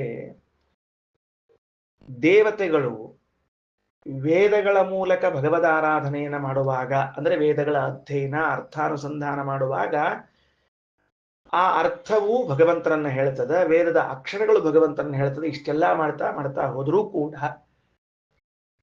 ಸ್ವರಗಳಲ್ಲಿ ಇದ್ದ ಭಗವದ್ ರೂಪ, ಉದಾತ್ತ ಅನುದಾತ್ತ ಸ್ವರಿತ, ಈ ಸ್ವರಗಳಲ್ಲಿ ಇದ್ದ ಭಗವದ್ ರೂಪಗಳ ಚಿಂತನೆಯನ್ನೆಲ್ಲ ಮಾಡುವಂಥವರು ವಾಯುದೇವರು ಮಾತ್ರ ಅಂತ, ಉಳಿದವರಲ್ಲ. ಉಳಿದವ್ರು ಮಾಡ್ಲಿಕ್ಕೆ ಸಾಧ್ಯ ಇಲ್ಲ. ಬರ್ತದ, ಹಾಗೊಂದು ಮಾತು ಬರ್ತದ. ಎಷ್ಟೋ ಕೆಲವು ಮಂತ್ರಗಳನ್ನ ಇತರ ದೇವತೆಗಳು ಮಾಡಬಹುದು, ಆದರೆ ಏನು ಅನಂತ ವೇದಗಳವ, ಭಗವಂತನಿಂದ ಎಷ್ಟು ಇವರು ಉಪದೇಶವನ್ನು ಪಡ್ಕೊಂಡಾರ, ಎಷ್ಟು ಇವರು ಸ್ವಬುದ್ಧಿ ಬಲದಿಂದ ಪಡೆದುಕೊಂಡಿದ್ದಾರೋ ಅಷ್ಟು ಎಲ್ಲಾ ವೇದಗಳಲ್ಲೂ ಕೂಡ ಏನ್ರಿ ಊಹಾ ಮಾಡಿಕೊಳ್ಳಿಕ್ ಸಾಧ್ಯ ಇಲ್ಲ. ಅಷ್ಟೂ ಭಗವದ್ ರೂಪದ ಚಿಂತನೆಯನ್ನು ಮಾಡ್ತಾ ಇದ್ದ. ಅದೇನ್ರಿ ಆಚಾರ, ಅವ್ರೇನ್ ಮಾಡೋದು, ನಾವ ಮಾಡ್ತೀವಲ್ಲ, ಈಗ ನಾವು ಮಾಡ್ತೀವಲ್ಲ, ಹೆಂಗ್ ಮಾಡ್ತೀಯಪ್ಪಿ ನೀ ಹೇಳೋಣ ಅಂತ. ಒಂದು ಪೂರ್ವವರ್ಣ ಉತ್ತರ ವರ್ಣ ಅಂತ ಹೇಳಿದ್ಮೇಲೆ, ಹಾ ಪೂರ್ವವರ್ಣದಲ್ಲಿ ಅವರು, ಉತ್ತರವರ್ಣದಲ್ಲಿ ಅವರು, ಸಂಧಿಯಲ್ಲಿ ಅವರು, ಸಂಧಾನದಲ್ಲಿ ಅವರು, ಆಕಾಶದಲ್ಲಿ ಅವರು, ವಾಯುವಿನಲ್ಲಿ ಅವರು, ಆಮೇಲೆ ಮತ್ತೆ ಅಗ್ನಿಯಲ್ಲಿ ಅವರು, ಹಿಂಗ ನೀ ಬಿಡಿಸಿ ಬಿಡಿಸಿ ಬಿಡಿಸಿ ಹೇಳ್ಕೋತ ಹೋಗ್ತೀಯಪ್ಪಿ. ಅದಲ್ಲ, ಒಂದು ಬಾರಿ ವೇದ ಅಂದು ಕೂಳೆ ಅಷ್ಟೂ ಭಗವದ್ ರೂಪಗಳನ್ನು ಏಕಕಾಲಕ್ಕೆ ಉಪಾಸನೆ ಮಾಡ್ಕೊಂಡು ಮುಂದಿನ ವೇದಕ್ಕೆ ಹೋಗ್ತಾರೆ. ಅರ್ಥ ಆಯ್ತಾ ಹೇಳಿದ್ದು? ಅಗ್ನಿಮೀಳೆ ಪುರೋಹಿತಂ ಎಲ್ಲಾ ರೂಪಗಳು ಬರಬೇಕು. ಈಗೇನ್ ಹೇಳ ಅಷ್ಟು ರೂಪಗಳು, ಯಜ್ಞಸ್ಯ ದೇವ ಮೃತ್ಯುಜಂ ಎಲ್ಲ ರೂಪಗಳು ಬರಬೇಕು. ಪಾಪ ಅಗ್ನಿದೇವ ಮೃತ್ಯುಜಂ ಹೋತಾರಂ ರತ್ನಧಾತ ಅಷ್ಟು ಭಗವದ್ ರೂಪಗಳು. ಹಿಂಗ ಪ್ರತಿ ಕ್ಷಣ ಅಂದಂದು ಕೂಡಲೇ ಅಷ್ಟು ಭಗವದ್ ರೂಪಗಳ ಚಿಂತನೆ. ಆ ಭಗವದ್ ರೂಪ ಅಲ್ಲೇನ್ ಕೆಲಸ ಮಾಡ್ಲಿಕ್ಕತ್ತದ, ಅಲ್ಲೇನ್ ವಿಶೇಷ ಅನುಸಂಧಾನ ತರಿಸ್ಲಿಕ್ಕತ್ತದ. ಹಿಂಗ್ ಉಪಾಸನೆ ಮಾಡೋರು ವಾಯುದೇವರು ಮಾತ್ರ, ಉಳಿದವರಲ್ಲ ಅಂತನ್ನುವ ಅಂಶವನ್ನ ಆಚಾರ್ಯರೇ ಬೇರೊಂದು ಕಡೆಯಲ್ಲಿ ಹೇಳಿದ್ದಾರೆ. ಬಹಳ ದೊಡ್ಡ ಉಪಾಸನ. ಅಷ್ಟು ಉಪಾಸನೆಯ ಫಲವಾಗೇನೆ ಅವರು ವಾಯು ಪದವಿಯಲ್ಲಿ ಇದ್ದಾರೆ. ಆಯ್ತಾ, ಮುಂದೆ ನೋಡ್ರಿ. ಸಹಾಯ ಏವಮೇತಾಂ ಸಂಹಿತಾಂ ವೇದ ಸಂಧೀಯತೆ ಪ್ರಜೆಯ ಪಶುಪರಿ ಯಶಸಾ ಬ್ರಹ್ಮವರ್ಚಸೇನ ಸ್ವರ್ಗೇಣ ಲೋಕೇನ ಸರ್ವವಾಯುರೇತಿ. ಮುಗಿದು ಹೊತ್ತು ಬಿಟ್ಬಿಡ್ರಿ ಇದನ್ನ ತೆಗೆ ಸುಳ್ಕೋಬೇಡ್ರಿ. ಈಗ ಆ ಎರಡೂ ಮಂತ್ರಗಳನ್ನು ತೆಳಗ್ ಕೊಟ್ಟು ಶ್ರೀಮದಾಚಾರ್ಯ ವ್ಯಾಖ್ಯಾನ ಮಾಡ್ತಾರೆ. ಮುಂದೋಣಂತ ಏನು, ಬೃಹಸ್ಪತೆ ನ ಪರಸ್ಸಾಮ್ನೋ ವಿದುರಿತಿ ಅಂತದ ನೋಡ್ರಿ. ಅಷ್ಟಕ್ಕೆ ಮಾತ್ರ ವಿಚಾರ ತಗೊಳ್ರಿ. ವೇದಾಭಿಮಾನಿಯಾದ ದೇವತಾ ಭಾರತೀ ದೇವಿಯು ವಾಯುದೇವರ ಕಡೆಗೆ ಬಂದು ಒಂದು ಪ್ರಾರ್ಥನೆಯನ್ನು ಸಲ್ಲಿಸಿತಂತೆ. ಏನು ಪ್ರಾರ್ಥನೆಯನ್ನು ಸಲ್ಲಿಸಿತು ಅಂತಂದ್ರೆ, ಅಪ್ಪ ವಾಯುದೇವ, ನನ್ನನ್ನು ವೇದವನ್ನು ಯಾರ ಕಿವಿಗೆ ಬೀಳುವಂತೆ ನೀನು ವ್ಯವಸ್ಥೆ ಮಾಡಬೇಕು, ಯಾರಿಗೆ ನೀನು ಕಿವಿಗೆ ಬೀಳದೆ ಇದ್ದಂತೆ ವ್ಯವಸ್ಥೆ ಮಾಡಬೇಕು ಅಂದ್ರೆ, ಯಾರು ಭಗವಂತನ ಸರ್ವೋತ್ತಮತ್ವವನ್ನು ತಿಳಿದಿದ್ದಾರೋ ಅವರಿಗೆ ಮಾತ್ರ ವೇದ ಕಿವಿಗೆ ಬೀಳಲಿ, ಉಳಿದವರಿಗೆ ಬೀಳುವುದೇ ಬೇಡ. ಯಾರು ಕಳ್ಳರಿದ್ದಾರೋ ಅವರ ಕಿವಿಗೆ ಬೀಳೋದು ಬೇಡ. ಯಾರು ಕೇವಲ ಕೇವಲ ತಮ್ಮ ಹೊಟ್ಟೆ ಪಾಡಿಗಾಗಿ ವೇದವನ್ನು ಉಪಯೋಗಿಸಿಕೊಳ್ತಾರೋ ಅವರ ಕಿವಿಗೆ ಬೀಳುವುದೇ ಬೇಡ. ಬಹಳ ಅದ್ಭುತವಾದ ಮಂತ್ರ. ವೇದಾಭಿಮಾನಿ ದೇವತೆ ಬಂದು ವಾಯುದೇವರಿಗೆ ಹೇಳ್ತಾರೆ, ನಮ್ಮನ್ನು ರಕ್ಷಣಾ ಮಾಡ್ಬೇಕು, ನೀವು ನಿಮ್ಮನ್ನ ಯಾಕೆ ರಕ್ಷಣಾ ಮಾಡಬೇಕು, ಅಯೋಗ್ಯರ ಪಾಲಾಗಬಾರದು. ಯಾರವರು ಅಯೋಗ್ಯರು? ಅಯೋಗ್ಯರನ್ನ ಪರಿಚಯ ಮಾಡಿಸ್ತೀವಿ. ಅಯೋಗ್ಯರು ಯಾರು ಅಂದ್ರೆ, ಮೊದಲು ಭಗವಂತನ ಅಸ್ತಿತ್ವವನ್ನ ಅಲ್ಲಗಳೆದು ಭಗವಂತನ ಸರ್ವೋತ್ತಮತ್ವವನ್ನ ಅಲ್ಲಗಳಿತಾರಲ್ಲ, ಅವರು ಅಯೋಗ್ಯರು, ಅವರು ಕಳ್ಳರು. ಅವರ ಕಿವಿಗೆ ಮಾತ್ರ ನಮ್ಮನ್ನ ಬೀಳಿಸಬೇಡ. ಯಾರು ಭಗವಂತ ಸರ್ವೋತ್ತಮನೆಂದು ತಿಳ್ಕೊತಾರೋ ಅವ ಸಮ, ಸಂಹಿತ, ಪೂರ್ವವರ್ಣ, ಉತ್ತರವರ್ಣ ಇಲ್ಲೆಲ್ಲ ಕಡೆಗಳಲ್ಲೂ ಅವನೇ ಇದ್ದು ವೇದಗಳ ರಕ್ಷಣೆ ಮಾಡ್ತಾನೆ ಅಂತ ತಿಳ್ಕೊತಾರೋ ಅವರಿಗೆ ಮಾತ್ರ ನಮ್ಮನ್ನ ಹೇಳಪ್ಪ. ತಗೊಳ್ಳಿ ಕೆಳಗಡೆಗೆ. ಮಾನಸ್ತೇನೇಭ್ಯೋ ಏ ಅಭಿದೃಹಸ್ಪತಿ ನಿರಾಭಿಣೋ ರಿಪವೋ ಅನ್ಯೇಷು ಜಾಗ್ರದುಹು ಏಷಾಂ ನೈತನ್ನಾಪರಂ ಕಿಂಚನೈಕಂ. ಬ್ರಹ್ಮಣಸ್ಪತೆ ಬ್ರೂಹಿತೇಭ್ಯ ಕದಾಚಿತ್ ಮಂತ್ರ ಮಾ ನಹ ತೇಭ್ಯ ಏ ಅಭಿದೃಹಸ್ಪದೆ ಪದಚ್ಛೇದ ಹೆಂಗ್ ಮಾಡಿದ್ದಿ ನೋಡ್ಕೊಬಿಡ್ರಿ. ಮಾನಸ್ತೇನೇಭ್ಯ ಅಲ್ಲದು, ಮಾ ನಹ ಮಾ ನ ಅಲ್ಲ, ಮಾ ನ ಸ್ಥೇನೇಭ್ಯ. ಅಸ್ತೇನ ಸ್ಥೇನ ಅಂದ್ರೆ ಕಳ್ಳರು. ಮಾ ನ ಸ್ಥೇನೇಭ್ಯ. ಮಾ ಅಂದ್ರೆ ಮಾಂ ನನ್ನನ್ನು, ನ ಅಂದ್ರೆ ಬೇಡ, ಸ್ಥೇನೇಭ್ಯ ಕಳ್ಳರಿಗೆ. ಯಾರವರು ಕಳ್ಳರು? ಏ ಅಭಿದೃಹಸ್ಪತೆ ನಿರಾಮಿಣಃ ರಿಪವಃ ಅನ್ಯೇಷು ಜಾಗೃತು. ಅಭಿದೃಹಸ್ಪದೆ ನಿತ್ಯ ನಿರತಿಶಯವಾದ ದುಃಖವುಳ್ಳ ಅಂಧಂತಮಸ್ಸಿನಲ್ಲಿರ್ಲಿಕ್ಕೇ ಯೋಗ್ಯರಾಗಿದ್ದಾರೋ. ಅಭಿದೃಹಸ್ಪದೆ ಅಂದ್ರೆ ಅಂಧಂತಮಸ್ಸಿನಲ್ಲಿ ಇರಲು ಯೋಗ್ಯರಾದವರು ಅಂತ ಅರ್ಥ. ಬರ್ಕೊಳ್ರಿ. ಅಭಿದೃಹಸ್ಪದೆ ಅನ್ನೋ ಶಬ್ದಕ್ಕ ಅಂಧಂತಮವಾಸಿಗಳು. ಆಚಾರ್ಯರ ಭಾಷ್ಯವಾಕ್ಯ ಏನಿದೆ ಅಂದ್ರೆ, ಅವೈಷ್ಣವಸ್ಯ ವೇದೋಪಿ ವೇದೇಪಿ ಅಧಿಕಾರೋ ನ ವಿದ್ಯತೆ. ಅವೈಷ್ಣವಸ್ಯ ವೇದೇಪಿ ಅಧಿಕಾರ ನ ವಿದ್ಯತೆ. ಯಾರು ವಿಷ್ಣು ಭಕ್ತನಲ್ಲ ಅವ ವೇದ ಓದ್ಲಿಕ್ಕೆ ಅಧಿಕಾರಿಯೇ ಅಲ್ಲ. ಅಂದ್ರೆ ಮುಂಜಿ ಮಾಡ್ಕೊಂಡಾನ ವೇದ ಓದ್ತಾನ, ಗುರುಕುಲಕ್ಕೆ ಹೋಗ್ಯಾನ ವೇದ ಓದ್ತಾನ ಅಲ್ಲ. ಅವನು ವಿಷ್ಣು ಭಕ್ತನಿದ್ರೆ ಮಾತ್ರ ವೇದ ಓದ್ಬೇಕು. ಅವನು ಉಪನಯನ ಮಾಡಿಕೊಂಡಿರ್ಲಿ, ಗುರುಕುಲಕ್ಕೆ ಹೋಗಿರ್ಲಿ, ಗುರು ಸೇವಾ ಮಾಡಿರ್ಲಿ, ಮತ್ತೊಂದು ಮಾಡಿರ್ಲಿ. ವಿಷ್ಣು ಭಕ್ತನಲ್ಲದೆ ಹೋದ್ರೆ ವೇದ ಓದೋಂಗ್ ಇಲ್ಲೇ ಇಲ್ಲ. ಅವ ಅಧಿಕಾರಿನೇ ಅಲ್ಲ ಅಂತ ಸ್ಪಷ್ಟ ಹೇಳಿದ್ದಾರೆ ಶಿವನಾಚಾರ್ಯ. ಅದರಿಂದ ಎಷ್ಟೇ ದೊಡ್ಡ ವ್ಯಕ್ತಿ ಇರಬಹುದಮ್ಮ, ಸಾವಿರಾರು ವೇದ ಕಂಠಸ್ಥ ಮಾಡಿರ್ಬಹುದು, ವಿಷ್ಣು ಸರ್ವೋತ್ತಮತ್ವ ಅವನು ತಿಳಿದಿಲ್ಲ ಅಂದ್ರೆ ಅವ ಅಧಿಕಾರಿಯೇ ಅಲ್ಲ, ಸಂದೇಹವಿಲ್ಲ. ಅದನ್ನೇ ಹೇಳಿಕೊಟ್ಟಿದ್ದಾರೆ. ಸರಿ, ನಾವು ಅವರಿಗೆ ವೇದದಲ್ಲಿ ಅಧಿಕಾರವಿಲ್ಲ. ಅವೈಷ್ಣವಸ್ಯ ವೇದೇಪಿ ಅಧಿಕಾರೋ ನ ವಿದ್ಯತೆ. ವಿಷ್ಣು ಭಕ್ತರಲ್ಲದೆ ಇದ್ದವರು ಮತ್ತ ವೇದಗಳನ್ನ ಓದಿದ್ದಾರಲ್ಲ, ಏನ್ ಮಾಡೋದು ಮತ್ತಿನ್ನ? ಅವರೇ ಹೆಚ್ಚು ವೇದ ಓದ್ಯಾರ, ಅವ್ರಿಗೆ ಹೆಚ್ಚು ಪ್ರಾಶಸ್ತ್ಯ ಅದಲ್ಲ ಅಂದ್ರೆ ಅದ ಇಲ್ಲ ಅಂತ ಯಾರು ಹೇಳ್ಯಾರ? ನಾವು ಅದೇನು ಅಲ್ಲಗಳಿತಿಲ್ಲ. ಅಂದ ಮಾತ್ರಕ್ಕೆ ಅಧಿಕಾರ ಇದ್ದಂತಾಯ್ತಾ ಶ್ರೀನಿವಾಸ್? ವ್ಯತ್ಯಾಸ ಗಮನಿಸ್ರಿ. ಅಧಿಕಾರ ಇದ್ದಂತಾಯ್ತಾ? ಈಗ ಲೋಕದಲ್ಲಿ ಟೆರರಿಸ್ಟ್ಗಳಿದ್ದಾರೆ ಅಂತ ಇಟ್ಕೊಳ್ರಿ. ಟೆರರಿಸ್ಟ್ಗಳು ಅವರು ಫಿಸಿಕ್ಸು ಕೆಮಿಸ್ಟ್ರಿ ಎಲ್ಲ ಓದ್ಕೊಂಡಿದ್ದಾರೆ. ಎದಕ್ಕೆ ಉಪಯೋಗಿಸ್ಕೊಂಡ್ರು? ಬಾಂಬ್ ತಯಾರು ಮಾಡ್ಲಿಕ್ಕೆ ಉಪಯೋಗಿಸ್ಕೊಂಡ್ರು. ಅವರು ಓದಿ ಆ ಬಾಂಬ್ ಅನ್ನ ತಯಾರು ಮಾಡಿದರು. ಅಂದ ಮಾತ್ರಕ್ಕೆ ಅವ್ರು ಅದಕ್ಕೆ ಅಧಿಕಾರಿಗಳು ಅಂತ ಅರ್ಥವಾ? ಅಥವಾ ಹೆಂಗ ಅವ್ರನ್ನೇನಂತ ಕರಿತೀವಿ ಹೇಳಿ ನೋಡಂತ? ಅಲ್ಲ. ಯಾರು ವಿಷ್ಣು ಭಕ್ತರ ಅಲ್ಲದವರೋ ಅವರು ವೇದಾಧ್ಯಯನ ಮಾಡಿದರೂ ಕೂಡ ಅದನ್ನು ಎಷ್ಟಕ್ಕೆ ಉಪಯೋಗಿಸ್ಕೊಳ್ಳಿಕತ್ತಾರ ಅವ್ರು ಹೇಳಿ ನೋಡಂತ? ಎದಕ್ಕೆ ಉಪಯೋಗಿಸ್ಕೊಳ್ಳಿಕತ್ತಾರ ಅಂದ್ರೆ ಕೇವಲ ಲೌಕಿಕ ವ್ಯವಹಾರಗಳಿಗೆ ಎಷ್ಟು ಬೇಕೋ ಅಷ್ಟೇ ಉಪಯೋಗಿಸ್ಕೊಳ್ಳಿಕತ್ತಾರ ಅವರು. ಇಲ್ಲೇ ಅದು ಮುಂದಿನ ಮಂತ್ರದಾಗ ರಿಪವೋ ಅನ್ಯೇಷು ಜಾಗ್ರಧುಹು. ಅವರಿಗೆ ಬರೀ ಲೌಕಿಕ ಸುಖಗಳಲ್ಲಿ ಅವಕಾಶ ಇದೆ ಹೊರತಾಗಿ, ಇಚ್ಛೆ ಇದೆ ಹೊರತಾಗಿ ಅವರಿಗೆ ಪಾರಲೌಕಿಕದ ಬಗ್ಗೆ ತಲೆನೇ ಕೆಡಿಸ್ಕೊಂಡಿಲ್ಲ. ಯಜ್ಞ ಮಾಡೋದು, ಫಲ ಪಡೆಯೋದು, ಎಂಜಾಯ್ ಮಾಡೋದು, ಮತ್ತೊಂದು ಮಾಡೋದು, ಮುಗ್ದೊಂದು ಮಾಡೋದು ಅಷ್ಟೇ ಹೊರತಾಗಿ ಅವರಿಗೆ ಅದರಲ್ಲಿ ದೇವರಿದ್ದಾನೆ, ಸರ್ವೋತ್ತಮತ್ವ, ನಿಷ್ಕಾಮ ಕರ್ಮ, ಅಪರೋಕ್ಷ ಜ್ಞಾನ ಇದು ಯಾವುದು ತಿಳಿದು ಬಂದಿಲ್ಲ. ಆದ್ದರಿಂದಲೇನೆ ಅವೈಷ್ಣವಸ್ಯ ವೇದೋಪಿ ಅಧಿಕಾರೋ ನ ವಿದ್ಯತೆ ಅಂತ ಸ್ಪಷ್ಟವಾಕ್ಯ ಇಲ್ಲೇ ಮಂತ್ರದಲ್ಲಿ ಹೇಳ್ತದ. ಅವ್ರ ಯಾರು ಅಧಿಕಾರ ಇಲ್ಲದೆ ಇದ್ದವರು ಓದಿರ್ತಾರ, ಅವ್ರು ಏನ್ ಮಾಡ್ತಾರ ಅಂತ ತಿಳ್ಕೊಂಡು ಮುಂದೆ ಹೇಳಿರ್ತದೆ. ಹೆಂಗ ಮತ್ತೆ ಟೆರರಿಸ್ಟ್ಗಳು ವಿನಾಶಕಾರಿ ಆಗ್ತಾರೋ ಹಂಗ ಅಧಿಕಾರ ಇಲ್ಲದೆ ಇದ್ದವ್ರು ಓದಿದಾಗ ವಿನಾಶಕಾರಿ ಆಗ್ತಾರೆ. ನಿಶ್ಚಿತ ವಿಷಯ. ಆಯ್ತು, ಮುಂದೆ ನೋಡ್ರಿ. ಮಾನಸ್ತೇನೇಭ್ಯೋ ಏ ಅಭಿದೃಹಸ್ಪದೇ. ಏ ಯಾರು ಅಭಿದೃಹಸ್ಪದೇ ಅಂದ್ರೆ ನಿತ್ಯ ಅಂಧಂತಮಸ್, ನಿತ್ಯ ನಿರತಿಶಯವಾದ ದುಃಖವುಳ್ಳ ಅಂಧಂತಮಸ್ನಲ್ಲಿ ಹೋಗ್ಲಿಕ್ಕೇನೆ ಯೋಗ್ಯರಾಗಿದ್ದಾರೋ ಅವರು ಸ್ಥೇನರು. ಸ್ಥೇನರು ಅಂದ್ರೆ ಕಳ್ಳರು. ಭಾರಿ ಆಶ್ಚರ್ಯ. ಶಾಸ್ತ್ರಾಣಾಂ ಶಾಸ್ತ್ರದಸ್ಯವಹ ಅಂತ ನೋಡ್ರಿ. ಲೋಕದಲ್ಲಿ ದುಡ್ಡು ಕದಿಯೋರು ನೋಡಿದ್ದೀವಿ, ಬಟ್ಟಿ ಬಳಿ ಕದಿಯೋದು ನೋಡಿದ್ದೀವಿ. ದುಡ್ಡು ಕದಿಬಹುದು, ಬಂಗಾರ ಕದಿಬಹುದು, ಬೆಳ್ಳಿ ಕದಿಬಹುದು. ಆದ್ರೆ ಶಾಸ್ತ್ರ ಕದ್ದವ್ರನ್ನ ಮೊದಲೇ ಸರ್ತಿ ನೋಡ್ಲಿಕ್ಕತ್ತೀವಿ ಅಂತಾರೆ ಶ್ರೀಮದಾಚಾರ್ಯ. ಶಾಸ್ತ್ರವನ್ನೂ ಕದಿಲಿಕ್ಕೆ ಬರ್ತದ ಅಂತ ತಿಳ್ಕೊಂಡು ಹೇಳಿದ್ದು ಬಹಳ ಆಶ್ಚರ್ಯ. ಶಾಸ್ತ್ರ ಚೋರರು ಅಂತ ಹೆಸರು. ಹಂಗಿದ್ರೆ ಹಿಂದಕ್ಕೆ ಗ್ರಂಥ ಚೋರರು ಅಂತ ಇರ್ತಿದ್ರು. ಪುಸ್ತಕ ಎತ್ಕೊಂಡು ಹೋಗ್ಬಿಡುದಂತ ಪಾಪ ಅವಾಗೆಲ್ಲ ಕೈಲಿ ಬರ್ದಿರ್ತಿದ್ರು. ಕದ್ಕೊಂಡು ಹೋಗ್ಬಿಡೋದು. ಮುಂದದನ್ನ ಕದ್ಕೊಂಡು ಹೋಗ್ಬಿಟ್ಟು ಮುಂದದನ್ನ ಕೊಡಂಗೆ ಇಲ್ಲ. ಅವ್ ಹೋದ್ಮೇಲೆ ಆ ಪುಸ್ತಕ ತಮ್ಮ ಹೆಸರಲ್ಲೇ ಪ್ರಿಂಟ್ ಹಾಕೊಂಡ್ಬಿಡೋದಂತ. ಹಿಂಗೂ ಮಾಡ್ತಿದ್ರಂತ. ಏನು ಟೀಕಾಕೃತ್ಪಾದರ ಗ್ರಂಥವನ್ನೇ ಕದ್ದಾರ, ನೆನ್ಪಿಟ್ಟುಕೊಳ್ರಿ. ಓದೋದ್ ಬಿಟ್ಬಿಟ್ರಿ ಎಲ್ಲರ. ಸತ್ಯನಾಥ ತೀರ್ಥರು ಗೀತಾ ತಾತ್ಪರ್ಯದ ವ್ಯಾಖ್ಯಾನದಲ್ಲಿ ಹೇಳುವಾಗ ಒಂದು ಮಾತು ಬರೀತಾರೆ. ಗೀತಾ ತಾತ್ಪರ್ಯಕ್ಕೆ ಶ್ರೀಮದಾಚಾರ್ಯ ಟೀಕಾಕೃತ್ಪಾದರ ಗ್ರಂಥ ನ್ಯಾಯದೀಪಿಕಾ, ಅದು 2 ಸರ್ತಿ ಬರಿಬೇಕಾಯ್ತಂತ ಟೀಕಾರ ನ್ಯಾಯದೀಪಿಕಾ. ಯಾಕಂದ್ರೆ ಒಂದ್ಸಲಿ ಬರೆದಾಗ ಆ ಪುಸ್ತಕ ಯಾರು ಹೊತ್ಕೊಂಡು ಹೋಗ್ಬಿಟ್ರಂತವ್ರು, ಕೊಡ್ಲೇ ಇಲ್ಲ ಅಂತ.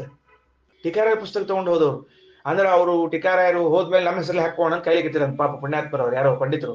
ಆದ್ರೆ ಏನಾಯ್ತು, ಸುದಯದೊಳಗೆ ಅವರೇ ಹೋಗ್ಬಿಟ್ರೆ ಮತ್ತೆ ಆ ಪುಸ್ತಕ ಹೊರಗೆ ಬಂತಂತ. 2 ಪುಸ್ತಕ ಬಂದಾಗ ಅದಕ್ಕೆ ಸತ್ಯನಾಥ ತೀರ್ಥ ಹೇಳ್ತಾರ, ಒಂದ್ ಪದ ಎರಡು ಪದ ಮಾತ್ರ ಅಲ್ಲಿ ಇಲ್ಲಿ ವ್ಯತ್ಯಾಸ ಆದ್ರೆ ಟೀಕಾರ ಮೊದಲೇ ಸರ್ತಿ ಬರೆದಾಗ ಆ ಪದ, ಎರಡನೇ ಸರ್ತಿ ಬರೆದಾಗ ಈ ಪದ ಅದನ್ನು ತಿಳ್ಕೊಡ್ರಿ ಅಂತ ಬರೀತಾರೆ ಸತ್ಯನಾಥ ತೀರ್ಥರು. ಇತಿಹಾಸ ಬಂದಿತ್ತು ಅಂತ ಬರೆದಿದ್ದ. ಹಂಗ ಗ್ರಂಥ ಚೋರರು ಅಂತಿದ್ರಿ. ಈಗ ಶಾಸ್ತ್ರ ಚೋರರು ಪೂರ್ಣ ಪುಸ್ತಕ ಗ್ರಂಥನೇ ತಗೊಂಡು ಹೋಗ್ಬಿಡದಂತದನ್ನ ಹೆಂಗಪ್ಪ ಅಂತ ಹೇಳಿ ಹೊರಟಾರ. ತೇನೇಭ್ಯ ನಿರಾಮಿಣಃ. ನಿರಾಮಿಣಃ ಅಂದ್ರೆ ಅರ್ಥ ಭಗವಂತನನ್ನು ಇಲ್ಲ, ಪರಮಾತ್ಮನಿಲ್ಲ ಅಂತ ಹೇಳುವರು. ರಿಪವಹ ಶತ್ರುಗಳು. ಅನ್ಯೇಷು ಜಾಗೃದುಹು ಬರೀ ಲೌಕಿಕವಾದ ಸುಖಗಳಿಗೆ ಇದ್ದವರು. ಏಷಾಂ ನೈ ತನ್ನಾಪರಂ ಕಿಂಚನೈಕಂ. ಅವರಿಗೆ ಇಹವೂ ಇಲ್ಲ ಪರವೂ ಇಲ್ಲ, ಅವರೆಲ್ಲ ಒಂದ, ಜಗತ್ತೇ ಇಲ್ಲ ಅಂತ ಹೇಳಿ ಅವ್ರಿಗೆ ಇಹ ಪರಗಳೇನ್ ಮಾಡವು ತಗೊಂಡವರಿಗೆ ಏನ್ ಬೇಕಾಗಿಲ್ಲ. ಬ್ರಹ್ಮಣಸ್ಪತೆ. ಹೇ ವಾಯುದೇವರೇ, ಬ್ರೂಹಿ ತೇಭ್ಯ ಕದಾಚಿತ್. ಕದಾಚಿತ್ ತೇಭ್ಯಸ್ತೇನೇಭ್ಯ ಮಾ ನ ಬ್ರೂಹಿ. ನನ್ನನ್ನು ಹೇಳ್ಬೇಡ್ರಿ, ಅಂಥವ್ರ ಕಿವಿಗೆ ನನ್ನ ಹಾಕ್ಬೇಡ್ರಿ. ಇನ್ನ ಹಂಗಾರೆ ಯಾರಿಗೆ ವೇದ ಹೇಳಬೇಕು? ಅಥ ಶಮೇನ ಉಪರತಾ ಮನುಷ್ಯಾ. ಯಾರು ವಿಷ್ಣುಭಕ್ತರಾಗಿದ್ದಾರೋ, ಏ ಧರ್ಮಿಣಃ, ಯಾರು ಧಾರ್ಮಿಕರಾಗಿದ್ದಾರೋ, ಬ್ರೂಹಿತೇಭ್ಯ ಸದಾನಃ, ಅವರಿಗೆ ನನ್ನನ್ನು ಸದಾ ಪಾಠ ಹೇಳ್ರಿ. ಆ ದೇವಾನಾಂ ಓಹತೆ ವಿವ್ರಯೋ ಹೃದಿ. ದೇವತೆಗಳಿಂದ ಪ್ರಾರಂಭ ಮಾಡಿಕೊಂಡು ಭಗವಂತನವರಿಗೆ ಉತ್ತಮೋತ್ತಮವನ್ನು ತಿಳ್ಕೊಂಡು ಹೃದಯದಲ್ಲಿ ಭಗವಂತನ ಧರಿಸಿರುವಂತಹ ಮಹಾವಿಷ್ಣು ಭಕ್ತರಿಗೆ ಹೇಳ್ರಿ. ಬೃಹಸ್ಪತಿ ನ ಪರಸ್ಸಾಂನೋ ವಿದುಹು. ಯಾರು ಭಗವಂತನಿಗಿಂತಲೂ ಉತ್ತಮರಾದವರು ಮತ್ತೊಬ್ಬರು ಇಲ್ಲ ಅಂತ ತಿಳ್ಕೊಂಡಿದ್ದಾರೋ ಅಂಥವರಿಗೆ ಹೇಳ್ರಿ ಅಂತ ಮಂತ್ರದ ಸಾಮಾನ್ಯ ಭಾವ. ಕೆಳಗೆ ತಾತ್ಪರ್ಯ ತಗೊಳ್ರಿ. ಅಭಿದ್ರುಹಸ್ಪದೇ ಅಭಿತಃ ದ್ರೋಹಸ್ಯ ನಿತ್ಯ ನಿರತಿಶಯ ದುಃಖಸ್ಯ ಅಂಧತಮಸಃ ಯೋಗ್ಯಾಹ. ಅಭಿದೃಹಸ್ಪದೆ ಅಂದ್ರೆ ಅಂಧಂತಮಸ್ನಲ್ಲಿ ಇರ್ಲಿಕ್ಕೆ ಯೋಗ್ಯರಾದವರು. ಐಕಾತ್ಮ್ಯಂ ನಾಮ ಯದಿದಂ ಕೇಚಿತ್ ಬ್ರೂಯುರನೈಪುಣಃ. ಜೀವಬ್ರಹ್ಮರ ಐಕ್ಯವನ್ನ ಕೆಲವರು ಹೇಳುತ್ತಾರ, ಅವರು ಅನಿಪುಣರು, ಅವರಷ್ಟು ಜಾಣರಲ್ಲ. ಶಾಸ್ತ್ರ ತತ್ವ ಅವಿಜ್ಞಾಯ. ಶಾಸ್ತ್ರದ ಮುಖ್ಯ ತತ್ವ ಏನಿದೆ ಎಂಬುದನ್ನು ತಿಳ್ಕೊಳ್ಳದೆ ತಥಾ ವಾದ ಬಲ ಜನ. ಅಂಥ ವಾದವನ್ನೇ ಮುಖ್ಯವಾಗಿ ಇಟ್ಕೊಂಡಿರುವಂತಹ ಜನ ಅವ್ರು ಹಂಗ್ಯಾಕೆ ಹೇಳ್ತಾರ್ರಿ ಅಂದ್ರೆ, ಕಾಮಕ್ರೋಧಾಭಿಭೂತತ್ವಾದ ಅಹಂಕಾರ ವಶಂಗತಾಹ. ಕಾಮಕ್ರೋಧಗಳಿಗೆ ವಶರಾಗಿ, ಅಹಂಕಾರಕ್ಕೆ ವಶರಾಗಿ ಹಾಗೆ ಹೇಳ್ತಾರೆ. ಯಥಾ ತಥ್ಯವಭಿಜ್ಞಾಯ. ಶಾಸ್ತ್ರದ ಯಥಾರ್ಥ ವಿಷಯವನ್ನ ತಿಳಿಯದೆ ಶಾಸ್ತ್ರಾಣಾಂ ಶಾಸ್ತ್ರದಸ್ಯವಃ. ಶಾಸ್ತ್ರಗಳ ಕಳ್ಳರನ್ನ, ಅವರು ಶಾಸ್ತ್ರದ ಯಥಾರ್ಥತೆಯನ್ನ ಅರಿಯದೆ ಶಾಸ್ತ್ರವನ್ನ ಕದ್ದವರು. 750ನೇ ಪುಟ. ಬ್ರಹ್ಮಸ್ತೇನ ನಿರಾನಂದಾಹ. ಅವರು ದೇವರನ್ನೇ ಕದ್ದವರು. ಶಾಸ್ತ್ರ ಕದ್ದವರು ಅಂದ್ರೆ ದೇವರನ್ನೇ ಕದ್ದವರು ಅವರು. ಅಪಕ್ವ ಮನಸೋ ಶಿವಾಹ. ಅಪಕ್ವವಾದ ಮನಸ್ಸುಳ್ಳಂಥವರು ಅಶಿವಾಹ, ಅಮಂಗಳ. ವೈಗುಣ್ಯಮೇವ ಪಶ್ಯಂತಿ ನಗುಣ ನಿಯುಂಜತೆ. ದೇವರಲ್ಲಿ ಯಾವಾಗಲೂ ನಿರ್ಗುಣತ್ವವನ್ನೇ ಕಾಣ್ತಾರಂತೆ, ಎಂದೂ ಗುಣಗಳನ್ನೇ ಕಾಣೋದಿಲ್ಲ. ಭಾರಿ ಆಶ್ಚರ್ಯ ಅಲ್ಲ? ವೈಗುಣ್ಯಮೇವ ಪಶ್ಯಂತಿ ನ ಗುಣ ನಿಯುಂಜತೆ. ಅಲ್ರಿ, ದೇವರಲ್ಲಿ ಅಷ್ಟು ಗುಣಗಳಿದ್ರು ಗುಣ ಕಾಣದೆ ಬರೀ ನಿರ್ಗುಣತ್ವ ಕಾಣ್ತಾರ ಅಂದ್ರೆ. ಒಂದೆಲ್ಲೋ ಯಾರೋ ಬರೆದ ಕಥೆ ಐತ್ರಿ, ಬಹಳ ಚಂದದ. ಒಂದ್ ದಿವ್ಸ ಮತ್ತ ದುರ್ಯೋಧನ ಮತ್ತು ಧರ್ಮರಾಜ್ ಇಬ್ರು ಬಂದ್ರಂತ. ಬಂದಾಗ ದುರ್ಯೋಧನಗೆ ಒಂದ್ ಕೆಲಸ ಕೊಟ್ಟನಂತ ಪರಮಾತ್ಮ ಕೃಷ್ಣ, ಧರ್ಮರಾಜಗೆ ಒಂದ್ ಕೆಲಸ ಕೊಟ್ಟನಂತ. ಇದು ಮಹಾಭಾರತದಲ್ಲಿ ಇಲ್ಲ, ಯಾರೋ ಬರೆದ ಕಥೆ ಅದ, ಚಲೋ ಅದ. ಏನಂತ ನೋಡಪ್ಪ, ದುರ್ಯೋಧನ, ಏನು ನಿಮ್ ರಾಜ್ಯದೊಳಗ ಯಾರು ಚಲೋ ಇದ್ದಾರಂತ ನೋಡ್ಕೊಂಬ ಹೋಗು ಅಂತ ಹೇಳಿದ್ರಂತ. ಚಲೋ ವ್ಯಕ್ತಿಗಳು ಯಾರಿದ್ದಾರ ಅಂತ. ಆಮೇಲೆ ಧರ್ಮರಾಜ ಕಳೆದಂತ, ನಿಮ್ ರಾಜ್ಯದೊಳಗೆ ಯಾರ ಕೆಟ್ಟ ವ್ಯಕ್ತಿಗಳಿದ್ದಾರೆ ನೋಡ್ಕೊಂಬ ಹೋಗು ಅಂತ ಹೇಳಿ ಕಳ್ಸಿರಂತ. ಇಬ್ರು ಹೋದ್ರಿ. ಬೆಳಗಿನ ಸಂಜೆಗೆ ಹೋದ್ರು. ಸಂಜೆಗೆ ಬಂದಂತ ದುರ್ಯೋಧನ ಕೇಳಿದಂತ ಕೃಷ್ಣ, ದುರ್ಯೋಧನ, ನಿನ್ ರಾಜ್ಯದೊಳಗೆ ಯಾರು ಚಲೋ ಇದ್ದಾರೆ? ಯಾರಿದ್ದಾರೆ ಸ್ವಾಮಿ? ನನ್ನ ಬಿಟ್ರೆ ಈ ರಾಜ್ಯದೊಳಗೆ ಯಾರೂ ಚಲೋ ಇಲ್ಲೇ ಇಲ್ಲ ಅಂತ ಹೇಳ್ಬಿಟ್ಟು. ಏನ್ ಹೇಳಿದವ? ನನ್ನ ಬಿಟ್ರೆ ಯಾರೋ ಚಲೋ, ಎಲ್ಲಾರು ಕೆಟ್ಟಿದ್ದಾರೆ, ಎಲ್ಲಾರು ಕೆಟ್ಟಿದ್ದಾರೆ ರಾಜ್ಯದೊಳಗೆ, ನಾ ಒಬ್ಬನೇ ಚಲೋ ಇದ್ದೀನಿ ಅಂತ ಹೇಳಿದಂತ. ಆಮೇಲೆ ಧರ್ಮರಾಜ ಕೇಳಂತ, ಜಗತ್ನೊಳಗೆ ಇದು ಧರ್ಮರಾಜ, ನಿನ್ ರಾಜ್ಯದೊಳಗೆ ಯಾರು ಕೆಟ್ಟವ್ರು ಇದ್ದಾರ ಅಂತ ತಿಳ್ಕೊಂಡು ಅದಕ್ಕೆ ಹೇಳಿದಂತ, ನಾ ಒಬ್ಬನೇ ಕೆಟ್ಟವ್ ಇದ್ದೀನಿ, ಜಗತ್ನೊಳಗೆ ಇನ್ಯಾರು ಕೆಟ್ಟವ್ರು ಇಲ್ಲೇ ಇಲ್ಲ, ಎಲ್ಲಾರು ಚಲೋ ಇದ್ದಾರ, ಎಲ್ಲಾರು ಚಲೋ ಇದ್ದಾರ ಅಂತ ಹೇಳಿದಂತ. ಈ ಕಥೆ ಯಾಕೆ ಹೇಳ್ತಿದ್ರು ಅಂದ್ರೆ, ತಮ್ಮಲ್ಲಿ ಏನದ ಅದನ್ನ ಹೊರಗೆ ಕಾಣ್ತಾರ ಎಂಬುದಕ್ಕೆ ಹೇಳಿಗತ್ತಿರು. ಧರ್ಮರಾಜ ಹೋದಲ್ಲಿ ಎಲ್ಲಾರಲ್ಲೂ ಕೂಡ ಒಳ್ಳೆ ಗುಣಗಳನ್ನೇ ಕಾಣ್ತಾ ಇದ್ರಿಂದ ಅವ್ನು ಕೆಟ್ಟವ್ರು ಕಾಣ್ಲೇ ಇಲ್ರಿ. ಯಾಕಂದ್ರೆ ಅವ್ನು ಒಳ್ಳೆ ಗುಣ ಕಾಣೋ ಕ್ರಮ ಇತ್ತು ಅವನಿಗೆ. ಹಿಂಗಾಗಿ ರಾಜ್ಯದಲ್ಲಿ ಪೂರ್ಣ ಒಳ್ಳೆಯವ್ರು ಕಂಡ್ರು. ದುರ್ಯೋಧನಗ ಎಲ್ಲಿ ನೋಡಿದ್ರು ಕೆಟ್ಟದ್ದೇ ಕಾಣ್ಲಿಕ್ಕತ್ತಾದ್ರಿಂದ ನನ್ ಬಿಟ್ರಿ ಇನ್ ಯಾರು ಚಲೋನೇ ಇಲ್ಲ ಅಂತ ಹೇಳ್ಬಿಟ್ನಂತ. ಹಿಂಗ ಈಗ ಯಾರ ಕೆಲವರು ಮತ್ತ ದೇವರಲ್ಲಿ ನಿರ್ಗುಣತ್ವ ನಿರಾಕಾರತ್ವವನ್ನ ಹೇಳ್ತಾರ, ದೇವರು ನಿರ್ಗುಣ ನಿರಾಕಾರ ಅಂತಾರ. ಅದಕ್ಕೆ ಕಾರಣ ಅವರಲ್ಲಿ ಏನೂ ಗುಣಗಳಿಲ್ಲ. ಅವರಲ್ಲಿ ಗುಣಗಳೇ ಇಲ್ಲದೆ ಇದ್ದದಕ್ಕೆ ತಮ್ಮಲ್ಲಿ ಇದ್ದದನ್ನ ಮಂದಿ ಒಳಗೂ ಕಾಣ್ತಾರ್ರಿ ಅವರು. ಹೆಂಗ ದುರ್ಯೋಧನ ಕಂಡ ಹಂಗ. ವೈಗುಣ್ಯಮೇವ ಪಶ್ಯಂತಿ ನ ಗುಣಾನಿ ನಿಯುಂಜತೆ. ಭಾಷೆ ನೋಡ್ರಿ. ತೇಷಾಂ ತಮಶರೀರಾಣಾಂ ತಮಯೇವ ಪರಾಯಣಂ. ಅಂಥವರು ತಮಶರೀರಾಣಾಂ. ಎಲ್ಲಿ ಹೋಗ್ಬೇಕವರು? ತಮಶರೀರರು ಅಂತಂದ್ರ ಅಂಧನ್ ತಮಸ್ಸಿ ಹೋಗ್ಲಿಕ್ಕೇನೆ ಯೋಗ್ಯ. ಹೌದೌದು. ಇತಿ ಮೋಕ್ಷ ಧರ್ಮೇ, ಹೀಗೆ ಮೋಕ್ಷ ಧರ್ಮದಲ್ಲಿ ಇದ್ದುದರಿಂದ ಭಗವದ್ವಚನಾತ್ ಏವಂ ವಿಧಾಹ ಏವಸ್ತೇನಾಹ, ಈ ರೀತಿಯಾಗಿರುವರೇ ಕಳ್ಳರು. ಅಭಿದ್ರೋಹಸ್ಪದಸ್ತಾಹ ಸ್ಥಾಶ್ಚ, ಅಂದಂತಮೋ ಯೋಗ್ಯರಾಗಿದ್ದಾರೆ. ನಿರಾಮಿಣಃ, ನಿರಾಮಿಣಃ ಅಂದ್ರೆ ರಾಮಸ್ಯ ರಮಣರೂಪಸ್ಯ ಪೂರ್ಣಾನಂದ ಸ್ವರೂಪಸ್ಯ ವಿಷ್ಣೋಃ ಜೀವಸ್ವರೂಪತಾ ಜ್ಞಾನೇನ ನೀಚತಾವಿದಃ. ನಿರಾಮಿಣಃ ಅಂದ್ರೆ ರಾಮ, ರಾಮ ಅಂದ್ರೆ ಪರಮಾತ್ಮ, ಆ ಪೂರ್ಣಾನಂದ ಸ್ವರೂಪನಾದ ಪರಮಾತ್ಮನನ್ನು ಪರಮಾತ್ಮನಲ್ಲ ಜೀವಸ್ವರೂಪ ಜೀವಬ್ರಹ್ಮರು ಒಂದು ಅಂತ ತಿಳಿತಾರಲ್ಲ, ಅವರೇ ನಿರಾಮಿಣಃ. ತಯೇವ ರಿಪವಶ್ಚ ತಸ್ಯ, ಅವರೇ ಆ ಶಾಸ್ತ್ರಕ್ಕೆ, ಭಗವಂತನಿಗೆ, ನಮಗೆ ಶತ್ರುಗಳಾಗಿದ್ದಾರೆ. ಮುಗಿದೋತು. ಇದರ ಮುಂದಿನ ವಿಷಯ ಏನದ ಎಂಬುದನ್ನು ಮಧ್ಯಾಹ್ನದಾಗ ನೋಡೋಣ. ಶ್ರೀಕೃಷ್ಣಾರ್ಪಣಮಸ್ತು.